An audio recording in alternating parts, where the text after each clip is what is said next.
welcome. I want to welcome you to our second Electric Mobility Day.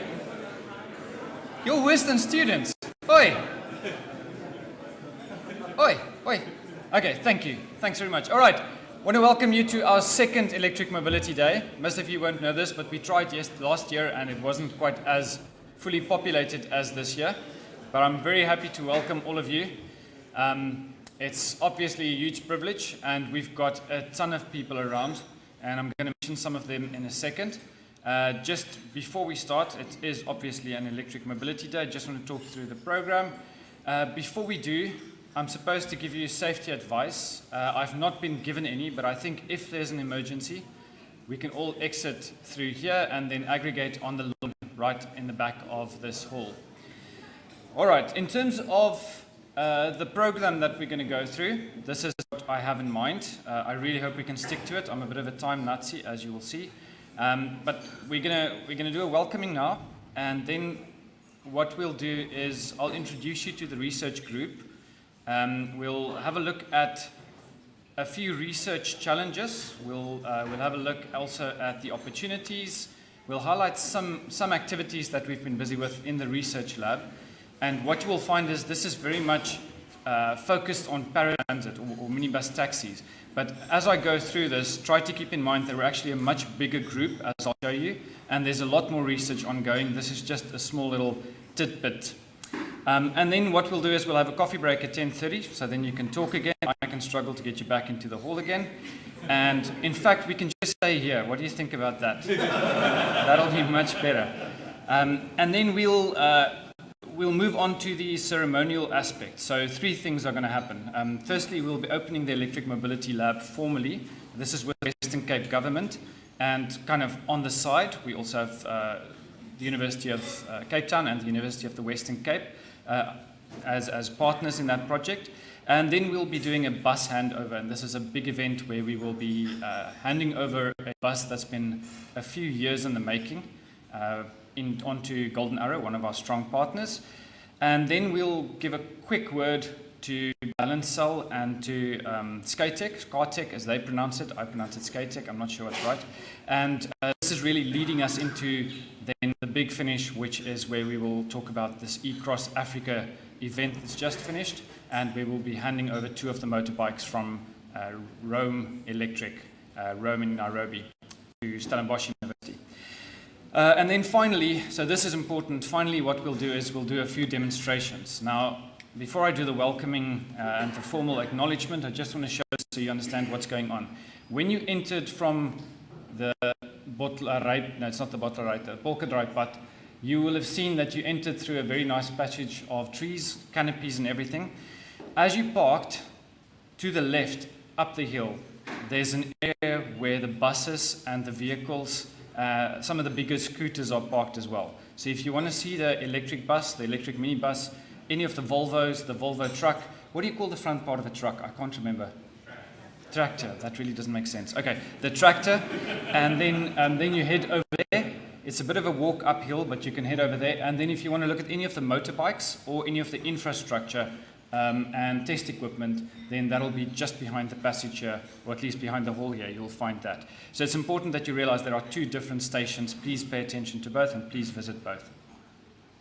And to collaborate, to bring people together. It's actually one of the best things about being at the university. You get a sense of trust and knowledge sharing that I think is a bit more sensitive both in government and also in industry. There's a lot of sensitivity with sharing data and information. But I think what we provide is a platform to share knowledge and to also build on knowledge and to help each other grow. And that's really one of the key messages I want to get through today. So I want to welcome, first of all, we've got a few visitors. If I miss anyone, I really apologize. Things have been hectic in the last week with the Africa trip. I think my wife doesn't even know what I look like anymore.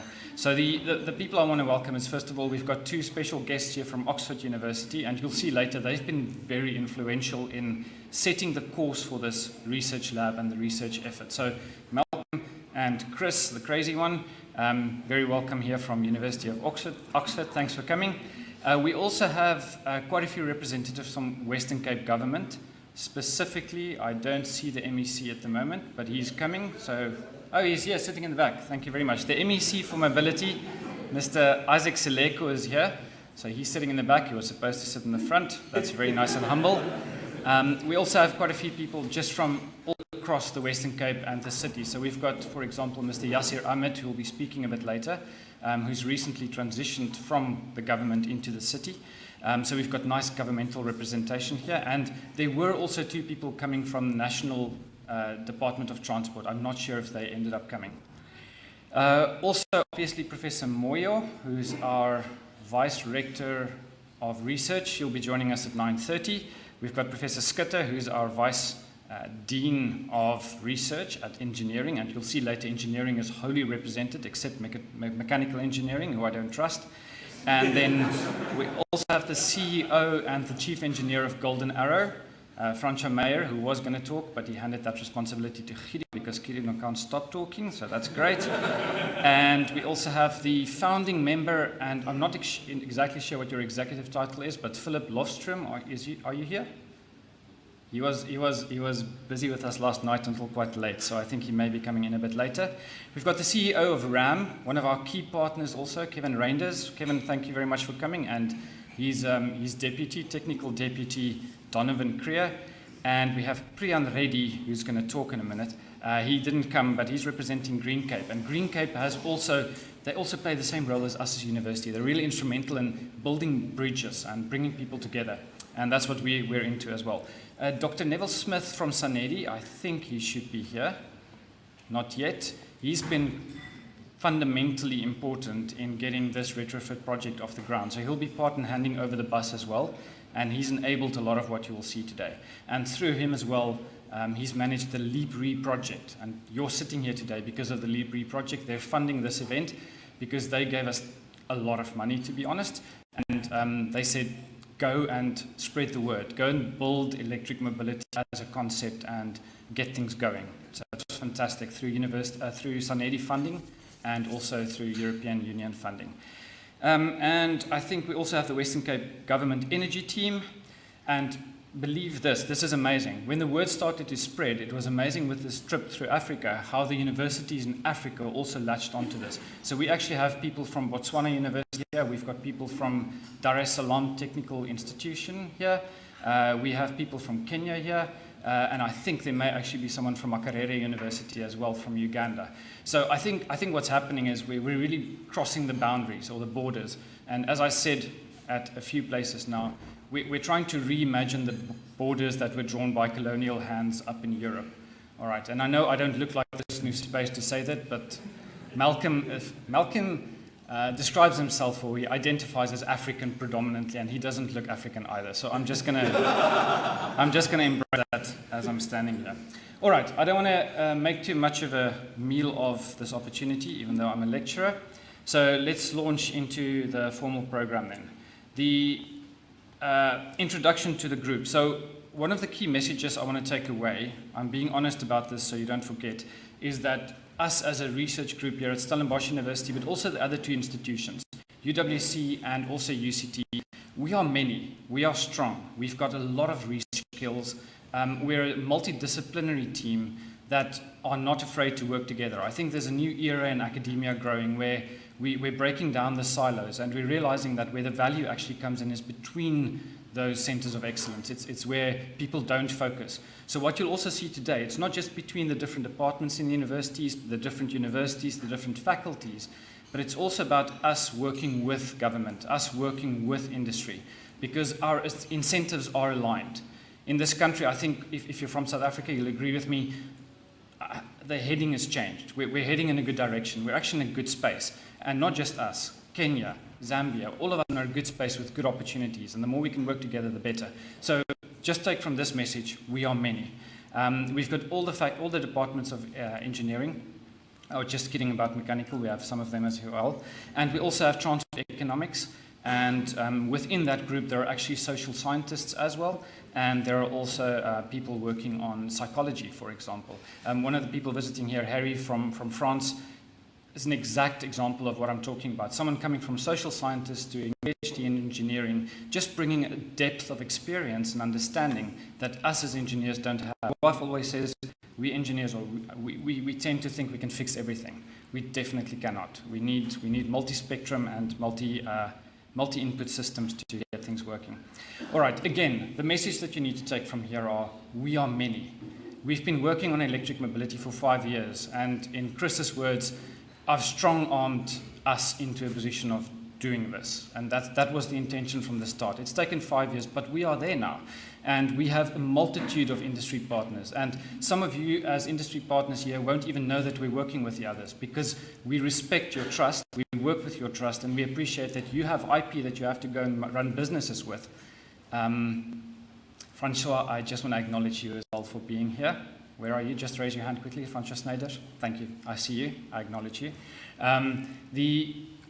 We know that you have to make money. We know that you have IP that you care for, and we are not here to steal that. We're not here to exploit that. We've been working with RAM for a while now, and maybe talk to them during the coffee break before I chase you back in. It's been difficult, but we've managed to find a solution where we spread the word without compromising their business model. And as you can see, we've got quite a few here. We also have interactions with government, as I said, and you can see there's a pretty long list here of people we've been working with successfully, building relationships, and that's another thing that I've realized. Even though I'm an engineer, we don't like people that much, but relationships really matter, and that's what it's about. It's about trust and relationships, and once you lose that trust, everything goes belly up. The funders that we've been working with, the World Bank and GIZ, have been fantastic as well. And then in terms of the tertiary institutions, you can see we've got an international footprint. It's not just about us here, it's about us collaborating with other universities. I have a big problem with universities sitting in Europe and America doing research on Africa without actually coming here, which is exactly why I flew Chris down 3 years ago and told him, you get into a taxi today. And to his credit, he got into a taxi. It was utterly scary. I'm pretty sure the driver or the conductor was drunk or both. I don't know. But he did it. And it just changed his mind. There's nothing that changes your experience as you experiencing something firsthand. Same as what you'll see later when we talk about the Africa trip that we've done recently. Having to unpack solar panels every day, being desperately dependent on solar power and efficiency of all the equipment. It just changes the way that you think about research. And as I said, we're also extending our reach beyond the Fall River, going to the University of Pretoria as well, collaborating with them. Okay, so before we get into, just want to see how we're doing with the program real quick. Yeah, I'll maybe leave you with this slide before I launch into more research stuff. I think it's important to keep this in mind. With this change into electric mobility, we need to be careful about the questions that we're asking. And I think as a very simple example, I don't want to labor this point, but very simple example, the right question may not be, what does an electric minibus taxi look like? What does a tractor converted to electric look like? The right question is, how do we move people? How do we bring mobility to people? And the thought that's been going round and round in my head as I drove through Africa is, how do we open up the liberty of being able to go where you need to go, when you need to go, and also experience the services that are available to you with mobility. I don't think, and I don't think the people in this room really appreciate how difficult mobility is out there. We are extremely privileged. Get into a taxi and take an hour to go between Stellenbosch and Somerset West, and then we talk again. I think we need to carefully think about how we frame the questions around mobility. Mobility is a once-in-a-lifetime opportunity to transform transport, and I want to change that to transform mobility, how we move. All right, so next up is Mr. Priyan Reddy. He has kindly offered to speak this morning, and then his friendly boss told him that he's supposed to be at a meeting that he can't get out of. So you're going to listen to Priyan for 5 minutes. While I get a sip of water, and then we'll jump back. Can you juice up the sound, please, as soon as this comes up? Good morning, my name is Priyan Reddy. I'm a senior analyst in sustainable mobility at Greencare. Today I'm going to give you a brief market overview of the electric vehicle sector in South Africa. Electric vehicle sales in South Africa grew by 85.46% from 502 vehicles sold in 2022 to 931 vehicles sold in 2023. The EV White Paper was published in December 2023, which envisions the rollout of manufacturing incentives by the GTIC to assist the local automotive manufacturing industry to transition towards a local manufacturing of electric vehicles. Yesterday, SA Auto Week, President Cyril Ramaphosa also announced that consumer-side EV incentives will also be coming on stream soon.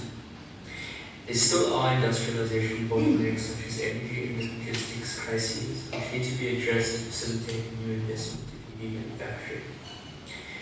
The government will be introducing a new incentive for new EV manufacturing investment beginning on the 1st of March 2026, in addition to the existing support under the Automotive Production Development Program. This will allow producers to claim 150% of qualifying investment spent on electric and hydrogen-powered vehicles in the first year. Government has also reprioritized 964 million rand over the medium term to support the transition to electric vehicles. Electric vehicle sales in South Africa have been steadily growing with an increased number of EV models available on the local market. The Volvo XC40 Recharge was the highest selling electric vehicle model in the South African market in 2023, 150 units sold. There were 28 electric vehicle models sold in South Africa in 2023 across 10 different OEMs. Sales of electric heavy-duty trucks and light delivery vehicles were recorded in official statistics for the first time in 2023. This shows that the electric vehicle market in South Africa is diversifying away from what's been focused on electric passenger. New energy vehicle is a term that has been developed to be inclusive of hybrid, plug-in hybrid, and battery electric vehicles. The graph on this slide depicts that it has been a growth in hybrid and plug-in hybrid sales as well. Traditional hybrid electric vehicles achieved the highest sales of the three in 2023, from 4,050 sold in 2022 to 6,455 sold in 2023. Plug-in hybrid electric vehicles, battery electric vehicles sales experienced rapid growth from 502 sold in 2022 to 931 sold in 2023. We're looking at the total addressable vehicle market in South Africa. The private passenger vehicle market remained the largest total addressable vehicle market for electrification in 2023 with 7.8 million vehicles. The light delivery vehicle market is the second largest vehicle market for electrification at 2.7 million vehicles. Heavy-duty trucks are the third largest vehicle market for electrification, 384,000. Motorcycles, quadricycles, tricycles are the fifth largest vehicle market for electrification. Highlighting electric vehicle investment opportunities from the 2024 Green Cape Electric Vehicles Market Intelligence Report. Electrification of last mile delivery, electrification of public transportation, electrification of freight and logistics, and electrification of private passenger transport, with the 4 EV opportunities that were identified for investment. Within electrification of last mile delivery, the use of micro vehicles for 2 and 3 wheelers were highlighted as having a strong business case, with an annual total addressable market size of 7.5 billion for electric 3-wheelers, 4.5 billion for electric motorcycles, and 2 billion for electric bicycles. There's a current annual total addressable market of 50,000 vehicles for last mile delivery in South Africa. With regards to electrification of public transportation, the 2 highlighted opportunities are electric buses and minibuses, with an annual total addressable market size of 6.3 billion for buses and 3.6 billion for minibuses. In the electrification of freight and logistics, electric trucks and electric light delivery vehicles were highlighted as investment opportunities, with a total annual addressable market size of 25.2 billion for electric trucks and 37.6 billion for electric light delivery vehicles. In the electrification of private passenger transport, electric private passenger vehicle manufacturing has been identified as an opportunity for South Africa, with the total annual addressable market of 620 billion. Electric micromobility for last mile delivery is a current investment opportunity in South Africa. The key drivers are the cost competitiveness of electric micro vehicles for last mile delivery due to rising fuel prices, the feasibility of local assembly of electric 2 and 3 wheelers and existing components of batteries, the barriers that exist are the high capex cost compared to ICE vehicles that are currently being used, limited battery range and limited availability of public charging infrastructure for electric micro vehicles and swap stations, limited cargo load capacity, and regulatory barriers around which roads electric micro vehicles can be used on. Macroeconomic context is that growth of the e-commerce industry in South Africa has increased the demand for last mile delivery services, for which smaller, more energy efficient vehicles are required, primarily due to rising fuel costs. Electrification of public transportation is a medium-term investment opportunity of 3 to 5 years.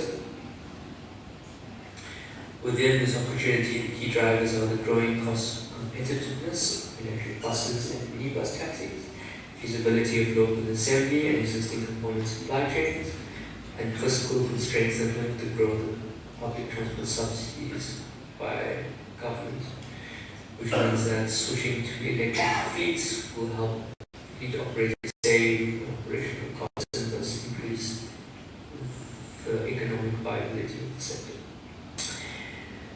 Barriers in the sector are the high capex cost of electric buses and minibus taxis, limited financing mechanisms for electric bus and minibus fleet transactions, limited availability of charging infrastructure, public transport interchanges, depots and wrecks, and energy security concerns around load shedding.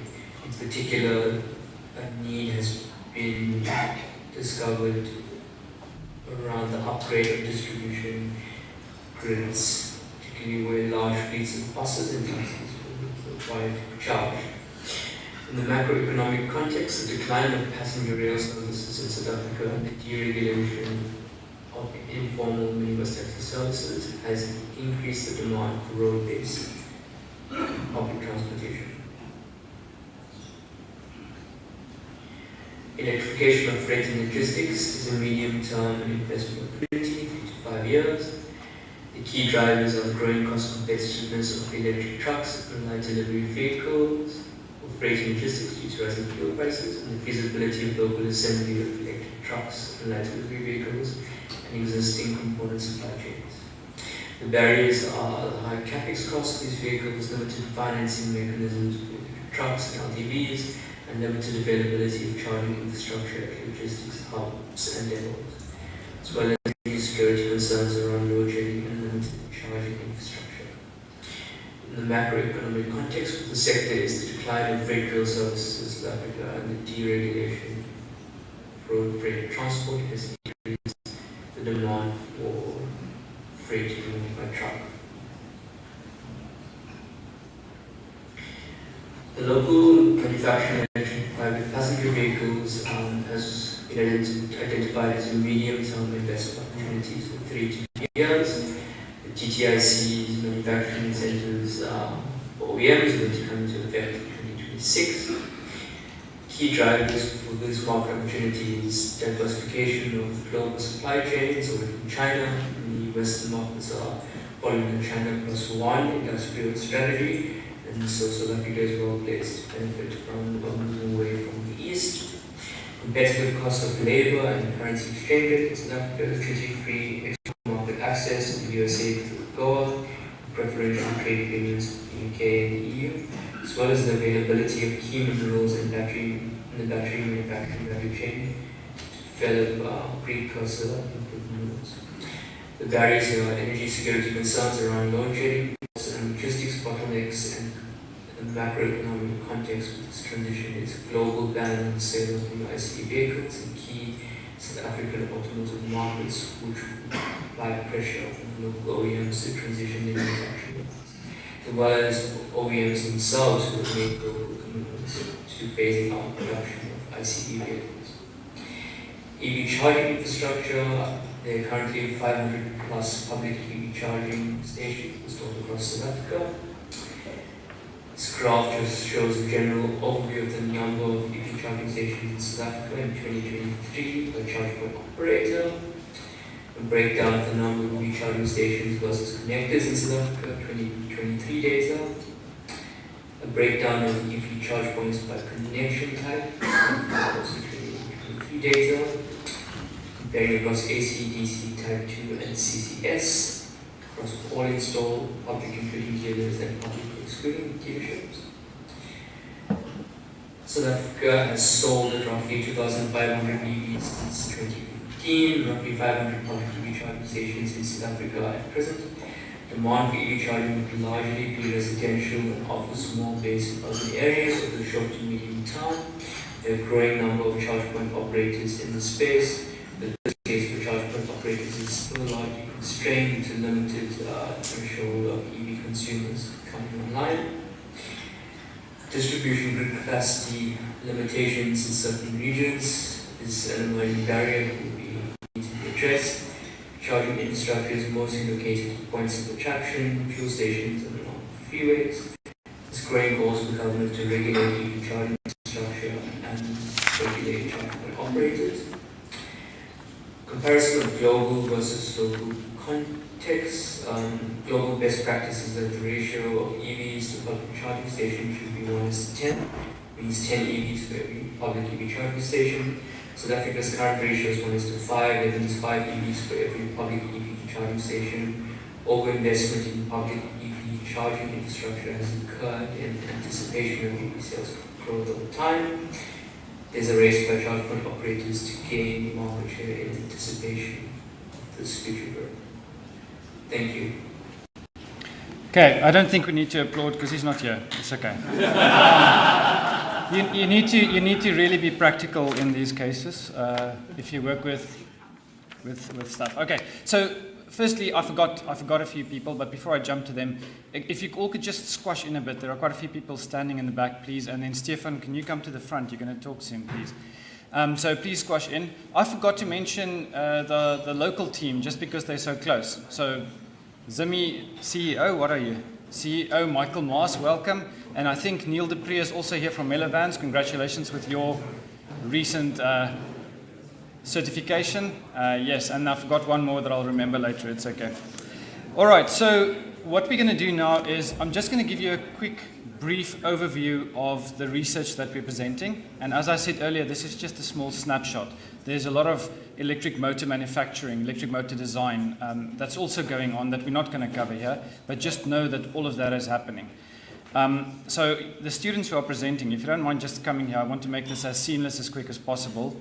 In the order in which will be, it'll be Stefan, Lily, and then Chris, and then we'll have Jock and Brendan in that order. So if you could come and stand behind me so we can do this quick, please. I don't want to waste people's time. They all want to talk to one another. All right, so I'm just going to give you an overview of what's coming your way, and I want to do that because I want you to understand the challenges that we're facing. And even if you think you've seen this before, you have not. So the two big questions that we're asking from a very high perspective, or from a high level, is, and I lost my slide here, I need to jump back, here we go. It's how do we prepare for electrification of transport, but then specifically in our context. Our electrification context is completely different. Just quickly think back about what Priyan said. He talked about vehicles, CapEx, and he mentioned grid once.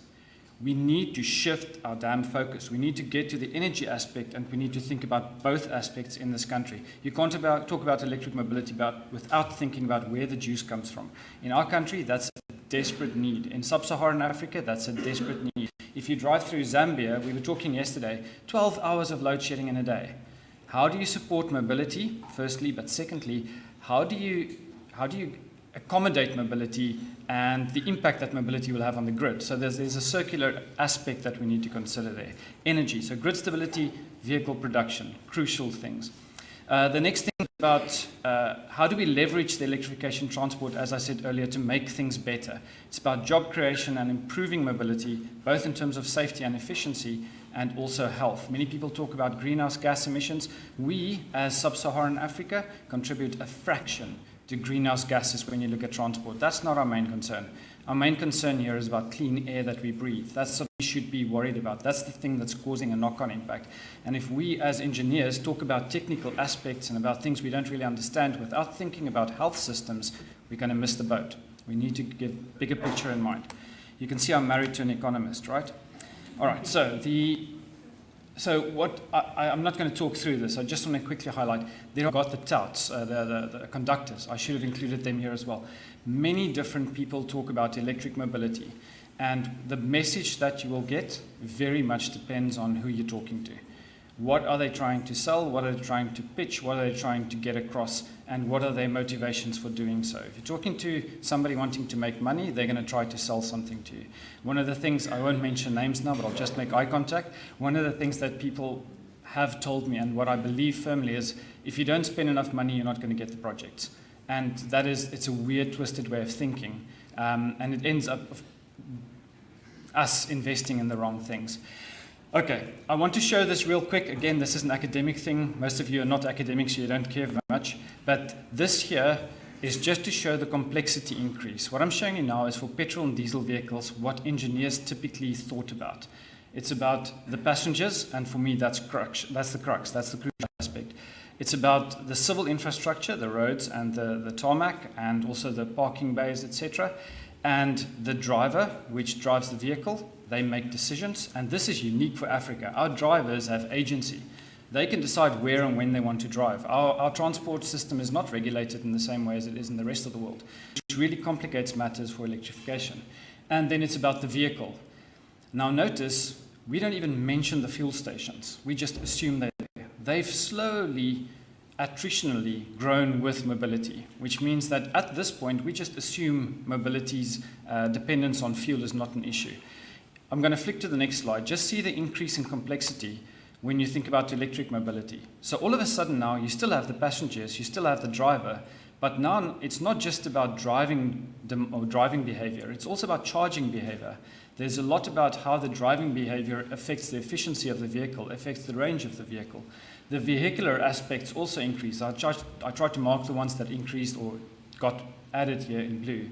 The range of the vehicle is suddenly a big problem. You've got battery capacity, which is a big issue. Charging rates, and as I'll show later, it's not just about the plug-in. So I think Rubicon is also here. Sorry, I forgot to mention you as well. Welcome, very Rubicon. It's not just about the charger that you plug in, it's about how much that thing can swallow. With a fuel tank, you just put in the nozzle and you fill up. You don't think about how thick the pipe is that goes into the fuel tank. With an electric vehicle, you suddenly have to consider how quickly can that battery absorb energy. So it's about supply, but it's also about the capacity to absorb. I'll show a picture later, so for those of you who are not following this. The other thing is the civil infrastructure. All of a sudden you have to think about renewables. So you have to add things like the roofing area. How much space is available on the roof? How's the roof tilted, for example? Where in this country is it? The solar profiles are different across the country.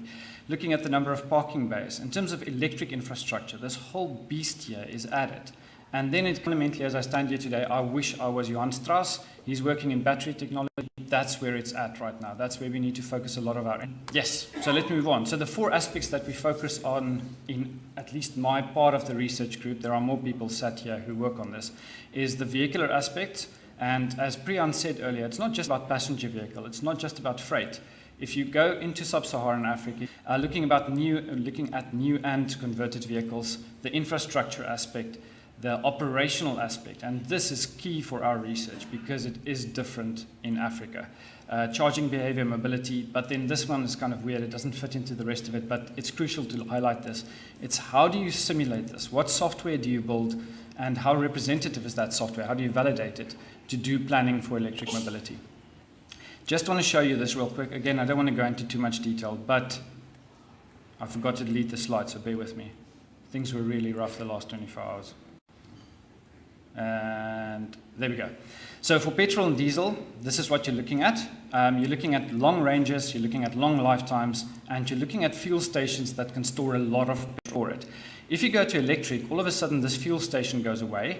Now you're backing up on what the grid can supply you, treating the grid as a battery, and you're looking at solar provision, you're looking at battery storage, and then you're looking at different ranges, different life cycles. I've put a question mark there because it depends on how you drive. It depends on how you charge. Everybody keeps on beating the drum of fast charging. The faster you charge, the quicker your asset deteriorates, the quicker the asset dies. In terms of the electricity supply, there's a certain number of storage that you need to take into account at the fuel stations, and there are certain charge rates. Now, be honest, most of this is Greek to most people out there, right? And if you convert this, you want to talk kilometers. In terms of storage, a fuel station can store up to 750,000 kilometers of fuel. In terms of the full rate, you go from 300 to 1,500 kilometers per minute. You can fill with petrol and diesel. That's effectively what you can achieve. Now, take into account what you can do with an electric vehicle. The same size fuel station can only store 16,000 kilometers worth of energy. The charge rate is minuscule. You're talking a fraction. That has a huge impact on how you charge and how you move. And then the other big aspect, as I said earlier, the vehicle has its built-in limit as well. The vehicle can only suck as much power as it can suck. And that's capped by the battery, the charging technology, etc. And then there's also, as I said, the charge rate is approximately 17 kilometers per minute. You'll see that's orders of magnitude different. But the big clincher, especially when you think about what Priyan said and the guys who are here for financial reasons, we don't know what the charge tariff is. We don't know what people will ask you. It's not like petrol or diesel that's a fixed per litre price. Hilton, what do you guys charge per kilowatt hour now? 7 Rand a kilowatt hour. Most people who do sorry for highlighting your name here, but many people who do financial modeling here go to their Eskom bill and say, oh, 2.50 Rand, let's do a financial model on that. You need to carefully think, even Zimmy, they don't ask 2.50 Rand. There's a bit of a premium there for the service provision, and most people don't think about that for electric vehicles. Just visually, this is the range, just in terms of minibus taxis again. Substantial difference. This is the full rate difference. Does that hit home yet? Okay. And then this is the station capacity. So just converting a fuel station to battery storage for an electric vehicle, that's the difference you'll get. These are crunching numbers that you really need to carefully consider. Ram, sorry for putting on this here, but I can't help but telling the truth. This is what the advertised charge rate is for minibus taxis if you buy one. They'll tell you can charge at a certain rate. But that depends on how you charge and what technology you've got built into the vehicle. So if you consider the Higer that we imported with Francois' team this week, or last year, this is the DC charge rate if you charge with DC. This is if you charge with 3-phase AC, which the vehicle can't do anyway, so it's conceptual. This is if you charge AC 1-phase, kilometers per minute, and this is if you charge the retrofit at the moment. Why? We were limited in our budget. We had to get a charger that we can afford. That single decision has a huge impact on how far you can charge. It's important to take those things into consideration and not just assume that the juice will flow in. Okay, but I'm sure you've heard enough of me, so I'll just finish off with this. The part that we find most challenging and most interesting in all our simulations is actually the driver behavior.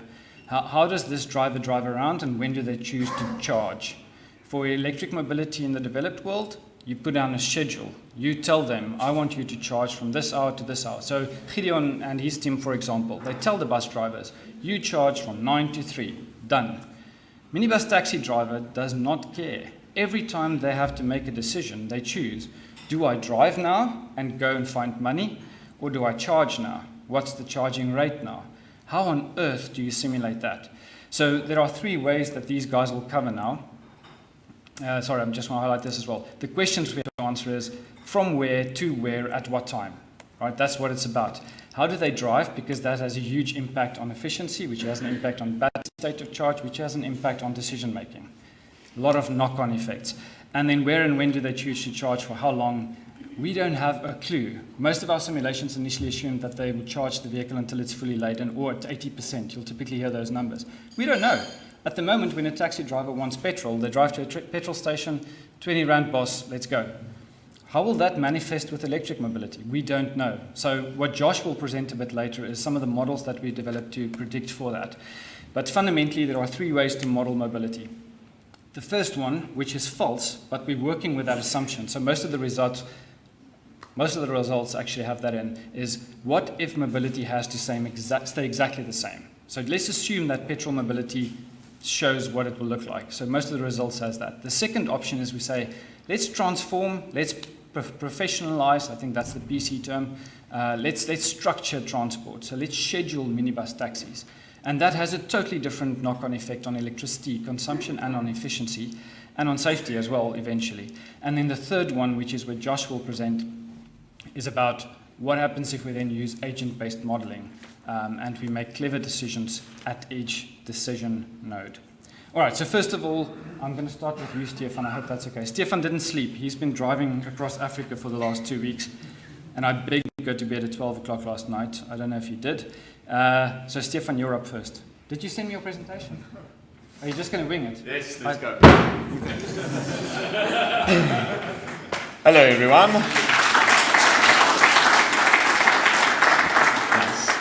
So yes, as you know, I don't have a presentation. It's been a quite few interesting weeks that has passed, but more on that later.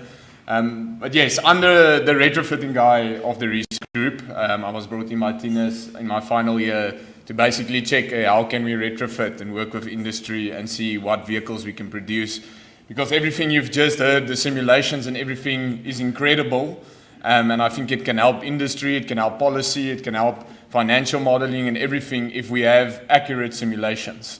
But there's only one way to accurately check if your simulation is correct, and that's by having a physical vehicle on the road.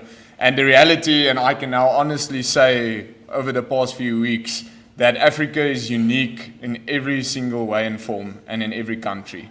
You can't look at a Europe-based model and come to South Africa or any place in Africa and think that model is going to work here and now. So the big key in that is we need to have vehicles on the road. We need vehicles to capture data, a lot of data. We need to verify our simulations and everything. I started off by doing energy predictions for retrofit design. So basically designing the retrofit powertrain, checking what will be the in-time energy efficiency of the retrofit vehicles if you place them in real-life scenarios. And we actually found that it's very difficult to get a dynamic efficiency for a powertrain. So usually we just assume it's, let's say, 0.5 kilowatt hour per kilometer, whatever the efficiency of the vehicle is, and that's a constant assumption that we make of electric vehicles. But they actually vary a lot. There's efficiency maps for the electric motors. There's a prime spot that you want to keep your motor at. Massa, while he was driving the motorcycle, every time he says, when we hit 90, that's when we are in business. And he is 100% correct. So we tried to build efficiency models and efficiency maps for the motors with Professor Malcolm. Thank you, Prof. And we used that to get dynamic efficiency values. But then we saw it's very difficult to do the regeneration of those efficiency maps. OEMs doesn't actually give you an accurate efficiency map for an electric motor. So it's very difficult to predict that in a simulation environment. So what I'm currently doing, hoping to do, and busy doing, the first one works but not great, but we are building a machine learning model where we're actually teaching the model what vehicle is currently driving, how it performs, how it regens, how it goes forward. Everything, it's a dynamic, it even has the driver behavior in that model. And then you take that model and you put it on a ice route, and it is as if that electric vehicle is driving on that route. And the idea with that is basically to save a lot of money for a lot of people by actually being able to simulate electric vehicles on routes across regions where it's impossible to almost get electric vehicles, and basically then answer the question, how much, how many vehicles, what vehicles, and to try and model that whole sequence. With retrofitting specifically, it was quite an interesting journey. I think I just want to highlight 2 points that really we need to take in consideration when doing retrofitting. The first thing, roadworthy and homologation is two different things. And I don't know if there's someone here listening that can help us on that, but to homologate a retrofit powertrain is very difficult. And currently there's no roadmap for it, there's no structure for it. It does work. Europe is doing it, America is doing it. There's classic cars everywhere, but we don't have classic cars, we have taxis. And we have buses, and we have motorcycles, etc. And we need to figure out how can we put down a roadmap that we can use to retrofit vehicles in a safe manner, in the right way, that's actually to standard, and then also to try and do this at scale. Because it's nice that we have one and we have two, and it's amazing, it's insane, it's incredible, all those wonderful things. But the question is, how do you do this at scale that you can actually change a lot of people's lives? And there's a lot of taxis. We have a lot of the same vehicles in Africa, which is to our benefit, which is different in different countries. So we do have 250,000 taxis, that is correct. Golden Arrow has 1,200 buses, which is insane. We just need to figure out what model are we going to use to homologate these vehicles, to put it safely on the roads, and to continue on that. So more on that will come in the research. Hopefully in the next year we will figure out that one, and then we can start producing more retrofit vehicles. But you'll see the retrofits later on. And that's it for me. Cool.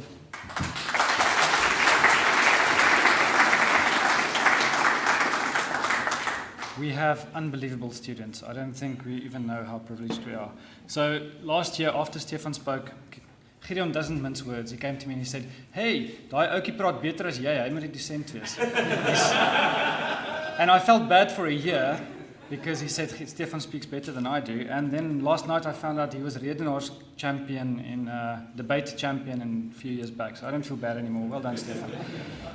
Melly, you're up next. So Melly's going to present a LIPRI project, which we've been busy with, and some of the. Oh no, that's wrong. Beg your pardon. I'm playing a video. I'm not supposed to. Oh, mouse. He's presenting the LIPRI project, which we are busy with. Which manifested then in the end in the Crossing Africa project. Melly, did you? Yeah, you sent your project. Here we go. Loading, and you can see Zimmy, bit of advertisement for Zimmy there.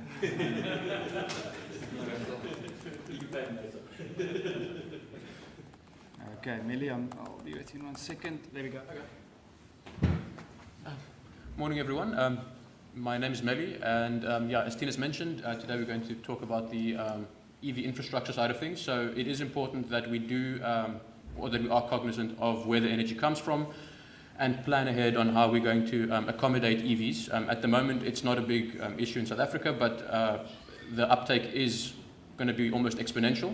So it's important that EVs are charged, I believe, from renewable energy sources, and we prevent adding additional strain onto the grid. And this project was a nice way to sort of explore that, specifically in sub-Saharan Africa. So this project was funded by the Department of Science and Innovation through SANEDI, and also by the European Union. And we have sort of a few technical partners here. So Technical University of Munich, the French Alternative Energies and Atomic Energy Commission, Zimicharge, who's here today, and also the Adama Science and Technology University. So the project started off as a means to address challenges faced in rural communities in sub-Saharan Africa. So typically there's a lack of access to energy and also a lack of access to mobility, and these add various issues, especially when it comes to economic participation. So we came up with the concept of a decentralized transportation hub to help address this. Initially it was to reinvigorate the agricultural sector, but what we found is there's a lot of other challenges in South Africa, or Africa in general, anything from micro-mobility, even using energy sources for your business. So we wanted to talk about what a decentralized transportation hub is, and effectively it consists of a standalone solar charging station to provide the energy that you need, and then a suitable EV to provide mobility. And as we said, it could be anything from an electric tractor in agricultural applications, delivery vehicles, or motorbikes for micro-mobility. Then I guess we need to address the question of why it should be a standalone charging station as opposed to a grid-tied system, and we feel that there's several benefits to this. So firstly, in recent years, there's been a sort of massive price decrease in solar and battery technology, so from an economic perspective, it's very feasible. On the other hand, it's also modular and scalable and independent of any existing grid infrastructure, so you can deploy this anywhere you want and at any scale.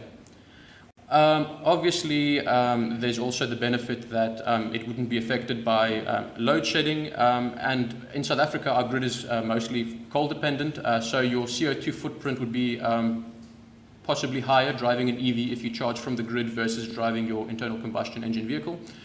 So we feel the benefits in going renewable and or having sustainable EVs make sense. Right, so here we just have basic components of a standalone charging station, and you can see it's things that have been around for years. So we have the solar panels to convert solar irradiance into electricity in the form of DC. Then they go into a maximum power point tracker to optimize the operating point of the solar panels, a charge controller which effectively charges and discharges the battery, and then into the inverter which converts the DC into AC, which is needed for most conventional charges, and then it goes to the load. So the EV charge, it's just important to note that it's not always doing any power conversion. With AC chargers, it mainly acts as a switch, but with DC chargers, there is power conversion taking place. We developed a system that we piloted with ZimiCharge, and it's been up since around the end of July, I believe. And this was an important experiment for us because up until now, we've had to almost guess what the load profile and use case would be. So collecting real-world data will allow us to optimize the off-grid systems for cost and sizing. So these are the specifications we initially put down: 5.5 kilowatt peak of PV, 15 kilowatt hours of storage, an 8 kilowatt inverter, and Zimi's EV charger. And we used it to charge the Mellow Van. So over the month that we've tested this, we found that the PV produced significantly more energy than we needed, and I believe Michael was saying they charged up to 6 vehicles off of the energy that we produced here.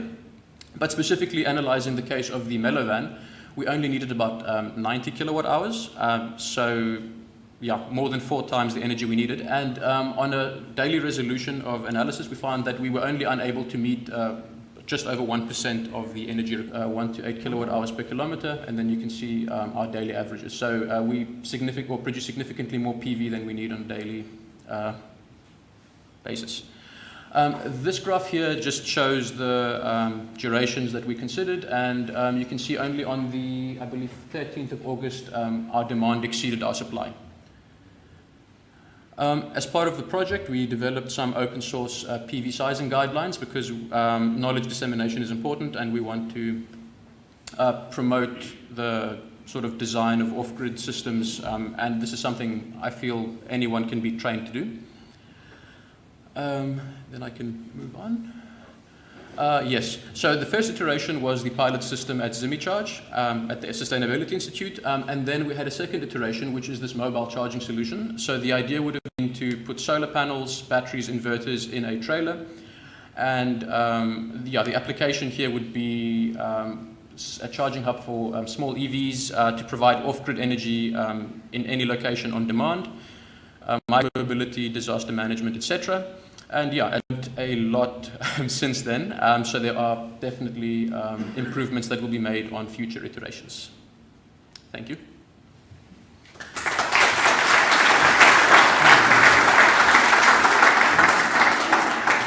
So we took this and we converted it and we took it into Africa, and this is basically what it looked like. We packed PV panels into the back of a bakkie, and PV panels were given by Scatec, and we had an inverter in there, the Lipri inverter, and a big battery from Balance Cell, and we'll talk about it later, but we did 6,000 kilometers plus on just that. There was no extra electricity needed. And on one day alone, we covered 1,000 kilometers. So if anybody tells you it can't be done, it definitely can be done. It just needs to be planned carefully and managed well. And this is then the final phase of the thing that Melly was presenting. So next up, I'm going to ask you, Chris. I know that's out of order, but I want you to do the next one, please. So Chris is one of the people who's worked on assuming that mobility stays as it is. What happens? What's required, and how do we simulate that? Sorry, just get Chris's presentation. You can come up, Chris. You've got the PDF file, right? Yeah. Okay, I'm not sure how we're going to do that then, because I'm set up for the other one. Give me a sec, and Control L. Are you right? Every lab has one. Thank you.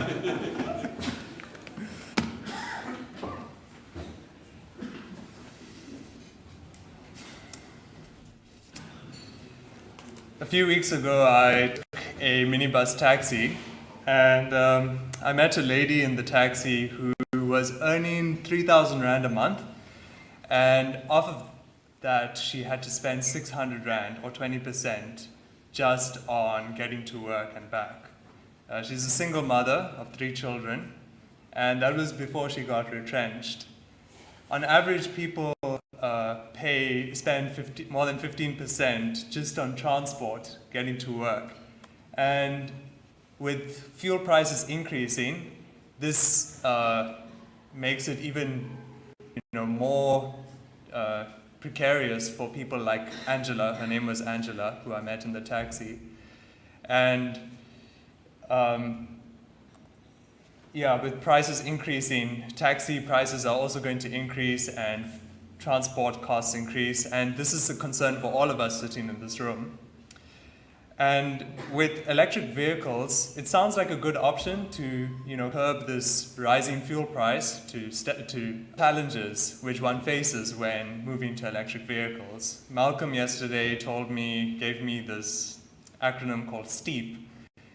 When you look at a system, there are 5 challenges that need to be considered in all of the various components: the social aspect, technology aspect, economics, environmental, and political.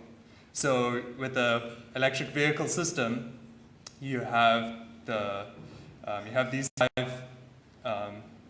five categories to look at, and then you have various considerations like the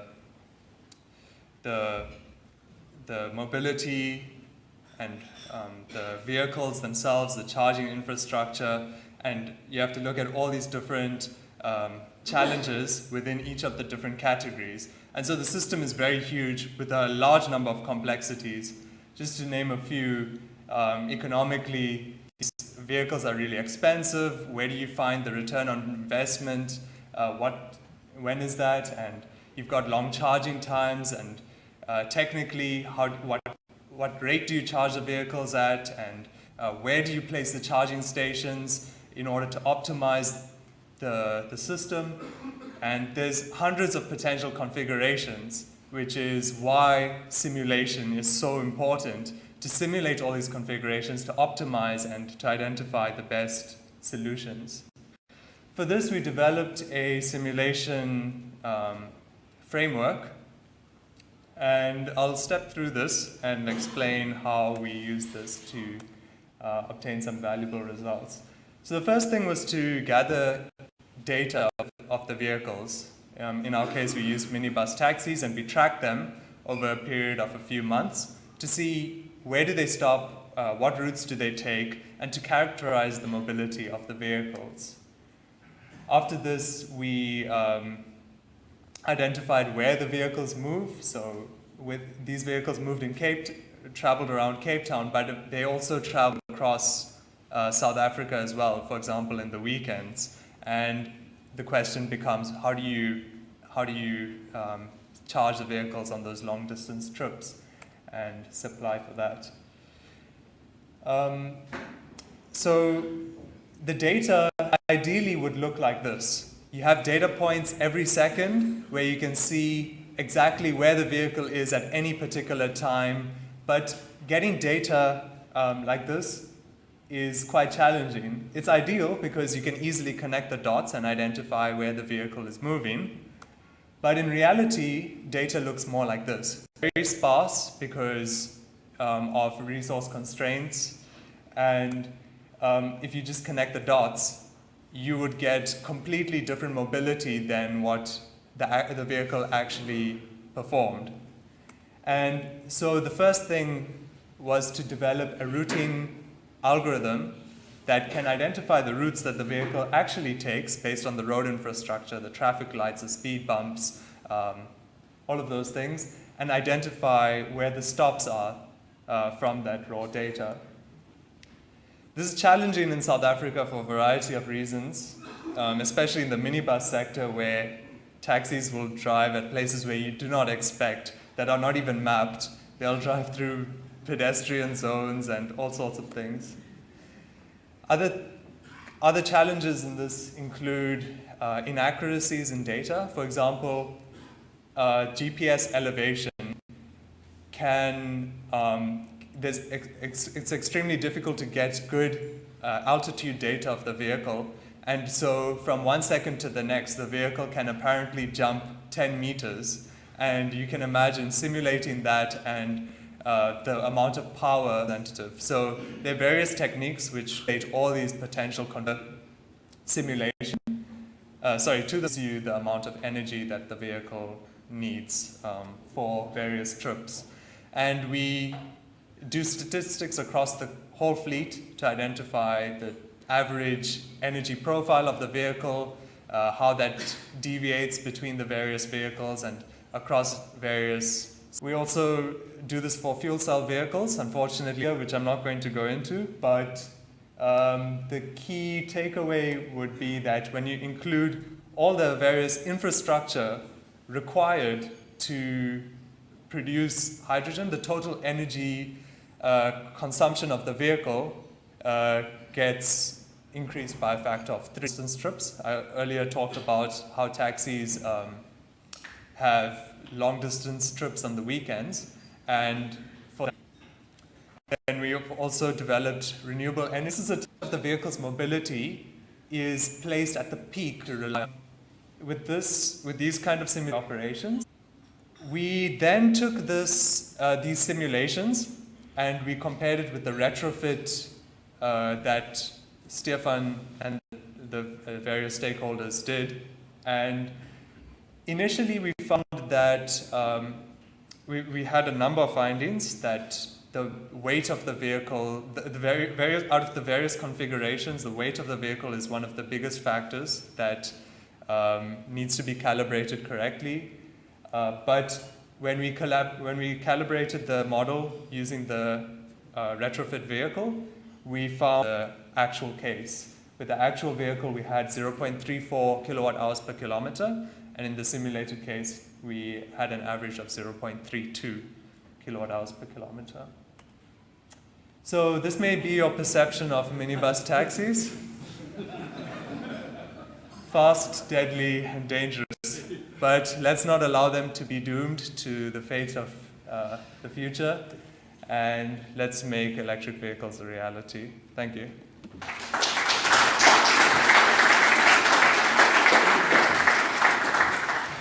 Thanks, Chris. Yeah, Chris was not quite nonchalant about that slide, but that's actually huge. The fact that we were able to validate our model with measured data. So big ups to RAM for enabling that and helping us to achieve that point.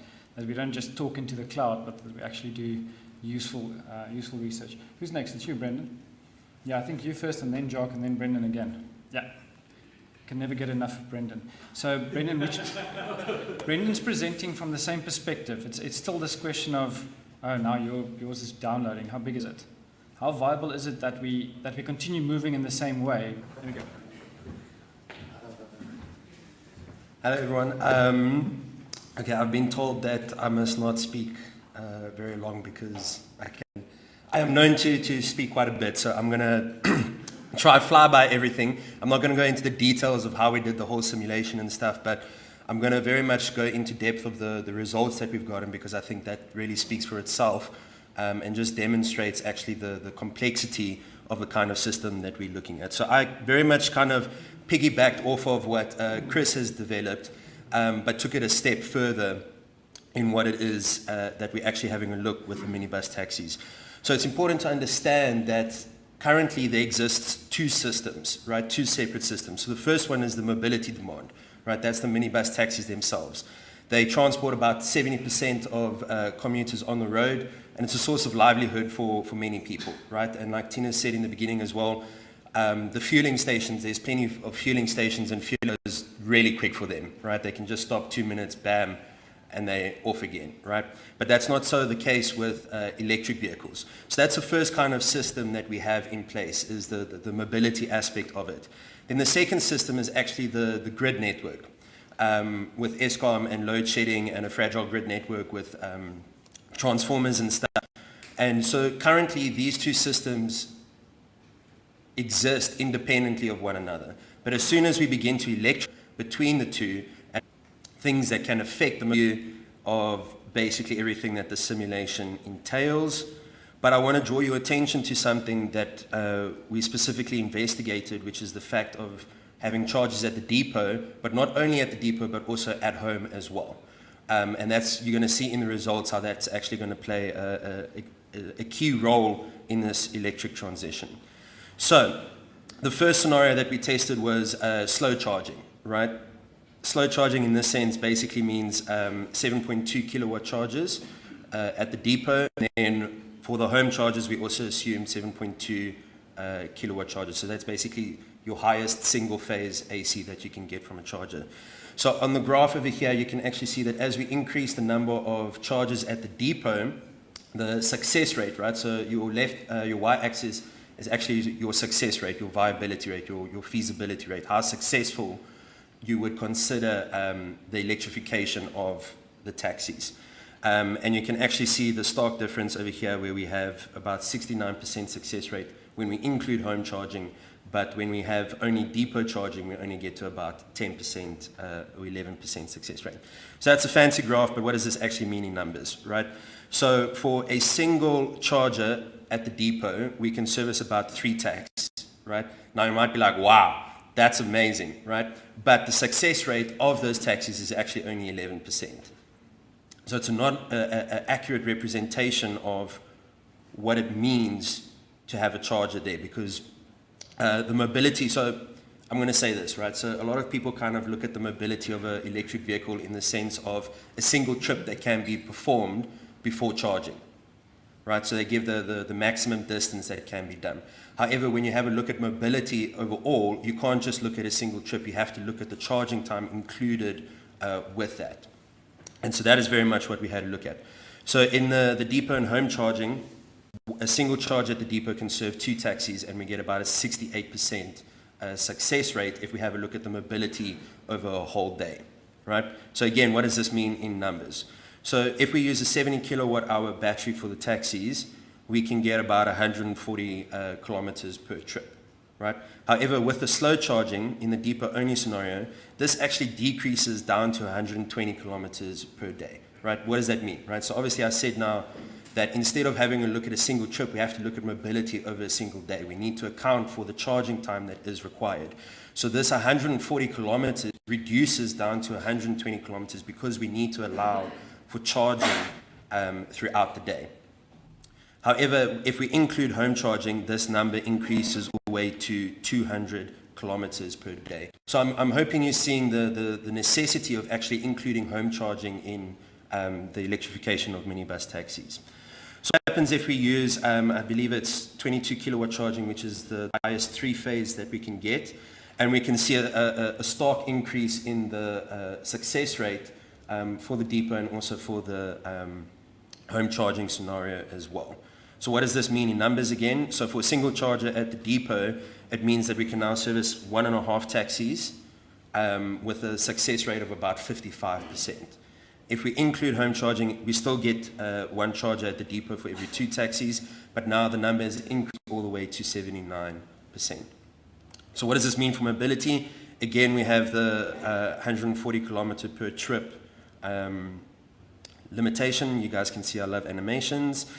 The depot, in a depot only scenario, it went from 120 to now 190 kilometers that a taxi can do in a day. And if we include home charging, this number increases all the way to 220 kilometers per day. So to just put these numbers in perspective, a single private vehicle often does about 40 kilometers, 50 kilometers a day, and these taxis are almost like greater than double that amount that they do in a single day. So what happens if we do fast charging, right? So what happens if we do 50 kilowatt hour DC charging, again with 7.2 kilowatt home charging, and again we see an increase in the mobility of, or the success rate of the vehicles. So 1 charger at the depot would service, oh, I deleted that, okay. Were to have DC chargers for these electric taxis, yes, we think it would be better, but it might not actually increase the mobility. For the depot and home charging, we can still service 2 taxis for every charge at the depot, but we now get a success rate of 85%, which is a way nicer number than we were originally getting of like 69%. There we go, I see. All right, so back to the distances. Again, we still have the 140 kilometer per trip, but for the depot only, the number now increases significantly to 230 kilometers per day. And if we include home charging, this number increases all the way to 260 kilometers per day. So just to sum up all of the results quickly in a nice table, we can see that home charging very much provides an added benefit for electric taxis, right? And if we have a look at where taxis are currently and everything, it provides a good opportunity to actually increase the infrastructure or the grid network infrastructure in these locations that the taxis are actually found in. So this was very much the mobility side, but like I said at the beginning, we also have the grid impact side of it. So what is the grid impact that we can expect? So for the slow charging, this is the kind of numbers that we can get. I have 2 minutes left. We have probably a max of 8 kilowatts. Okay. We have about 8 kilowatts max power in the slow charging scenario at the depot. And this is per vehicle, right? So if you had a per vehicle value basically at the depot, you could just multiply this number. And then on the right, we actually see the home charging included. So the line in red is the home charging. And I want you to notice the peaks that we're getting in the mornings, which is between roughly around 9 and 12, and then also in the evenings from 6 until around 10 o'clock at night, peaks that are introduced. But interesting enough is that part of the taxi's behavior is that they actually don't just stop at the depot during the day, but they actually go back home during the day as well, which presents an interesting scenario if we include home charging, where we have to account for that. Specifically with the rates, would people rather go charge at home at a slower rate, less cost, that kind of scenario. So then if we have accelerated charging, so this is at 22 kilowatts charging. Again, we see a massive peak that we have. However, this number is decreased when we have home charging. So home charging very much offsets the peak that we can expect in the day. However, it shifts it very much so towards the evening. And the nice thing about the peak in the morning is that this actually presents the interesting case of using solar and stationary batteries at the depot to kind of offset this grid impact. Then if we have a look at fast charging, we see that these numbers actually increase. So again, 50 kilowatts per vehicle, but with home charging, that significantly decreases back down to around 22 kilowatts, like you can see over there. So again, the point that I make, home charging is something that we really seriously need to consider if we want to electrify taxis. So to just put everything in perspective together, comparing the two. So again, remember, this is per vehicle. So if you have 10 vehicles in the fleet, you can expect a peak of about 500 kilowatts for charging. That is a lot. Then if we have a look at home charging, we kind of see this more smaller peaks that we can expect, again, with achieving a higher mobility. So the point that I'm getting to is that it's a very complex system that we're trying to solve here. And there's a lot of factors at play, and it's important to be able to simulate this kind of stuff so that we know and can plan for, like Tina said, for this eventual electrification. Thank you.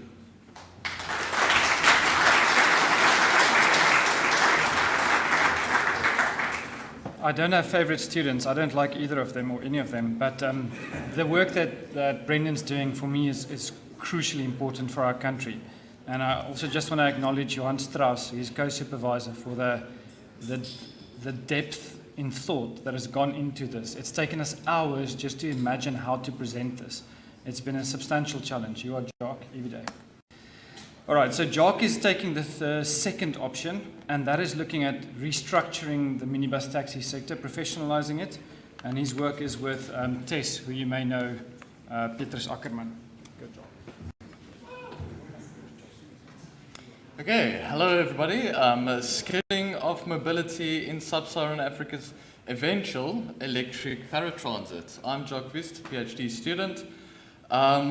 So last night we had dinner with a certain professor from Oxford, and if a professor from Oxford tells you to do something, that's exactly what you do. So he said I should open my presentation in this way. I'm going to give you guys 30 seconds, and then you just talk to the guy or the person next to you, and then you have to answer this question to the person next to you. And the question is, what would the effect of power blackouts be on an electric vehicle fleet, and compare that to a normal diesel vehicle fleet? Go.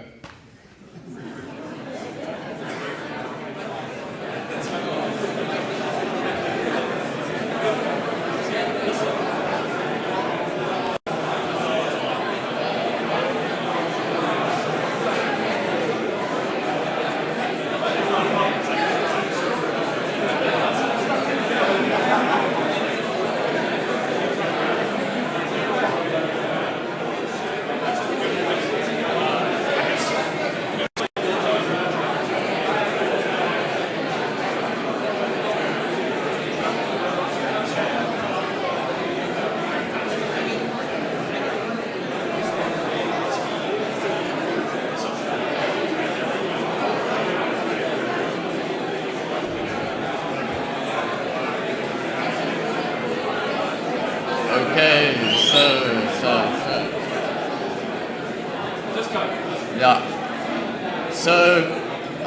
I'm not going to give the answer just yet. You're going to have to wait till the end of my presentation.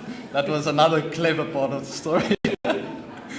Okay, so in South Africa, the global warming per capita is higher than Nigeria, France, UK, India, Brazil, and the road transport sector actually accounts for 11% of South Africa's total global warming.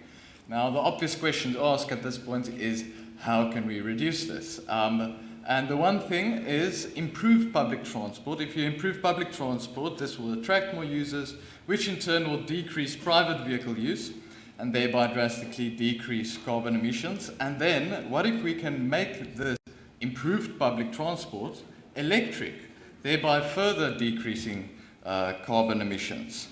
But now the question becomes, how do we operate EVs in the public transport sector, and how do we plan for them? So this is where I take a completely different approach to Brendan's research, where he assumes the mobility stays the same.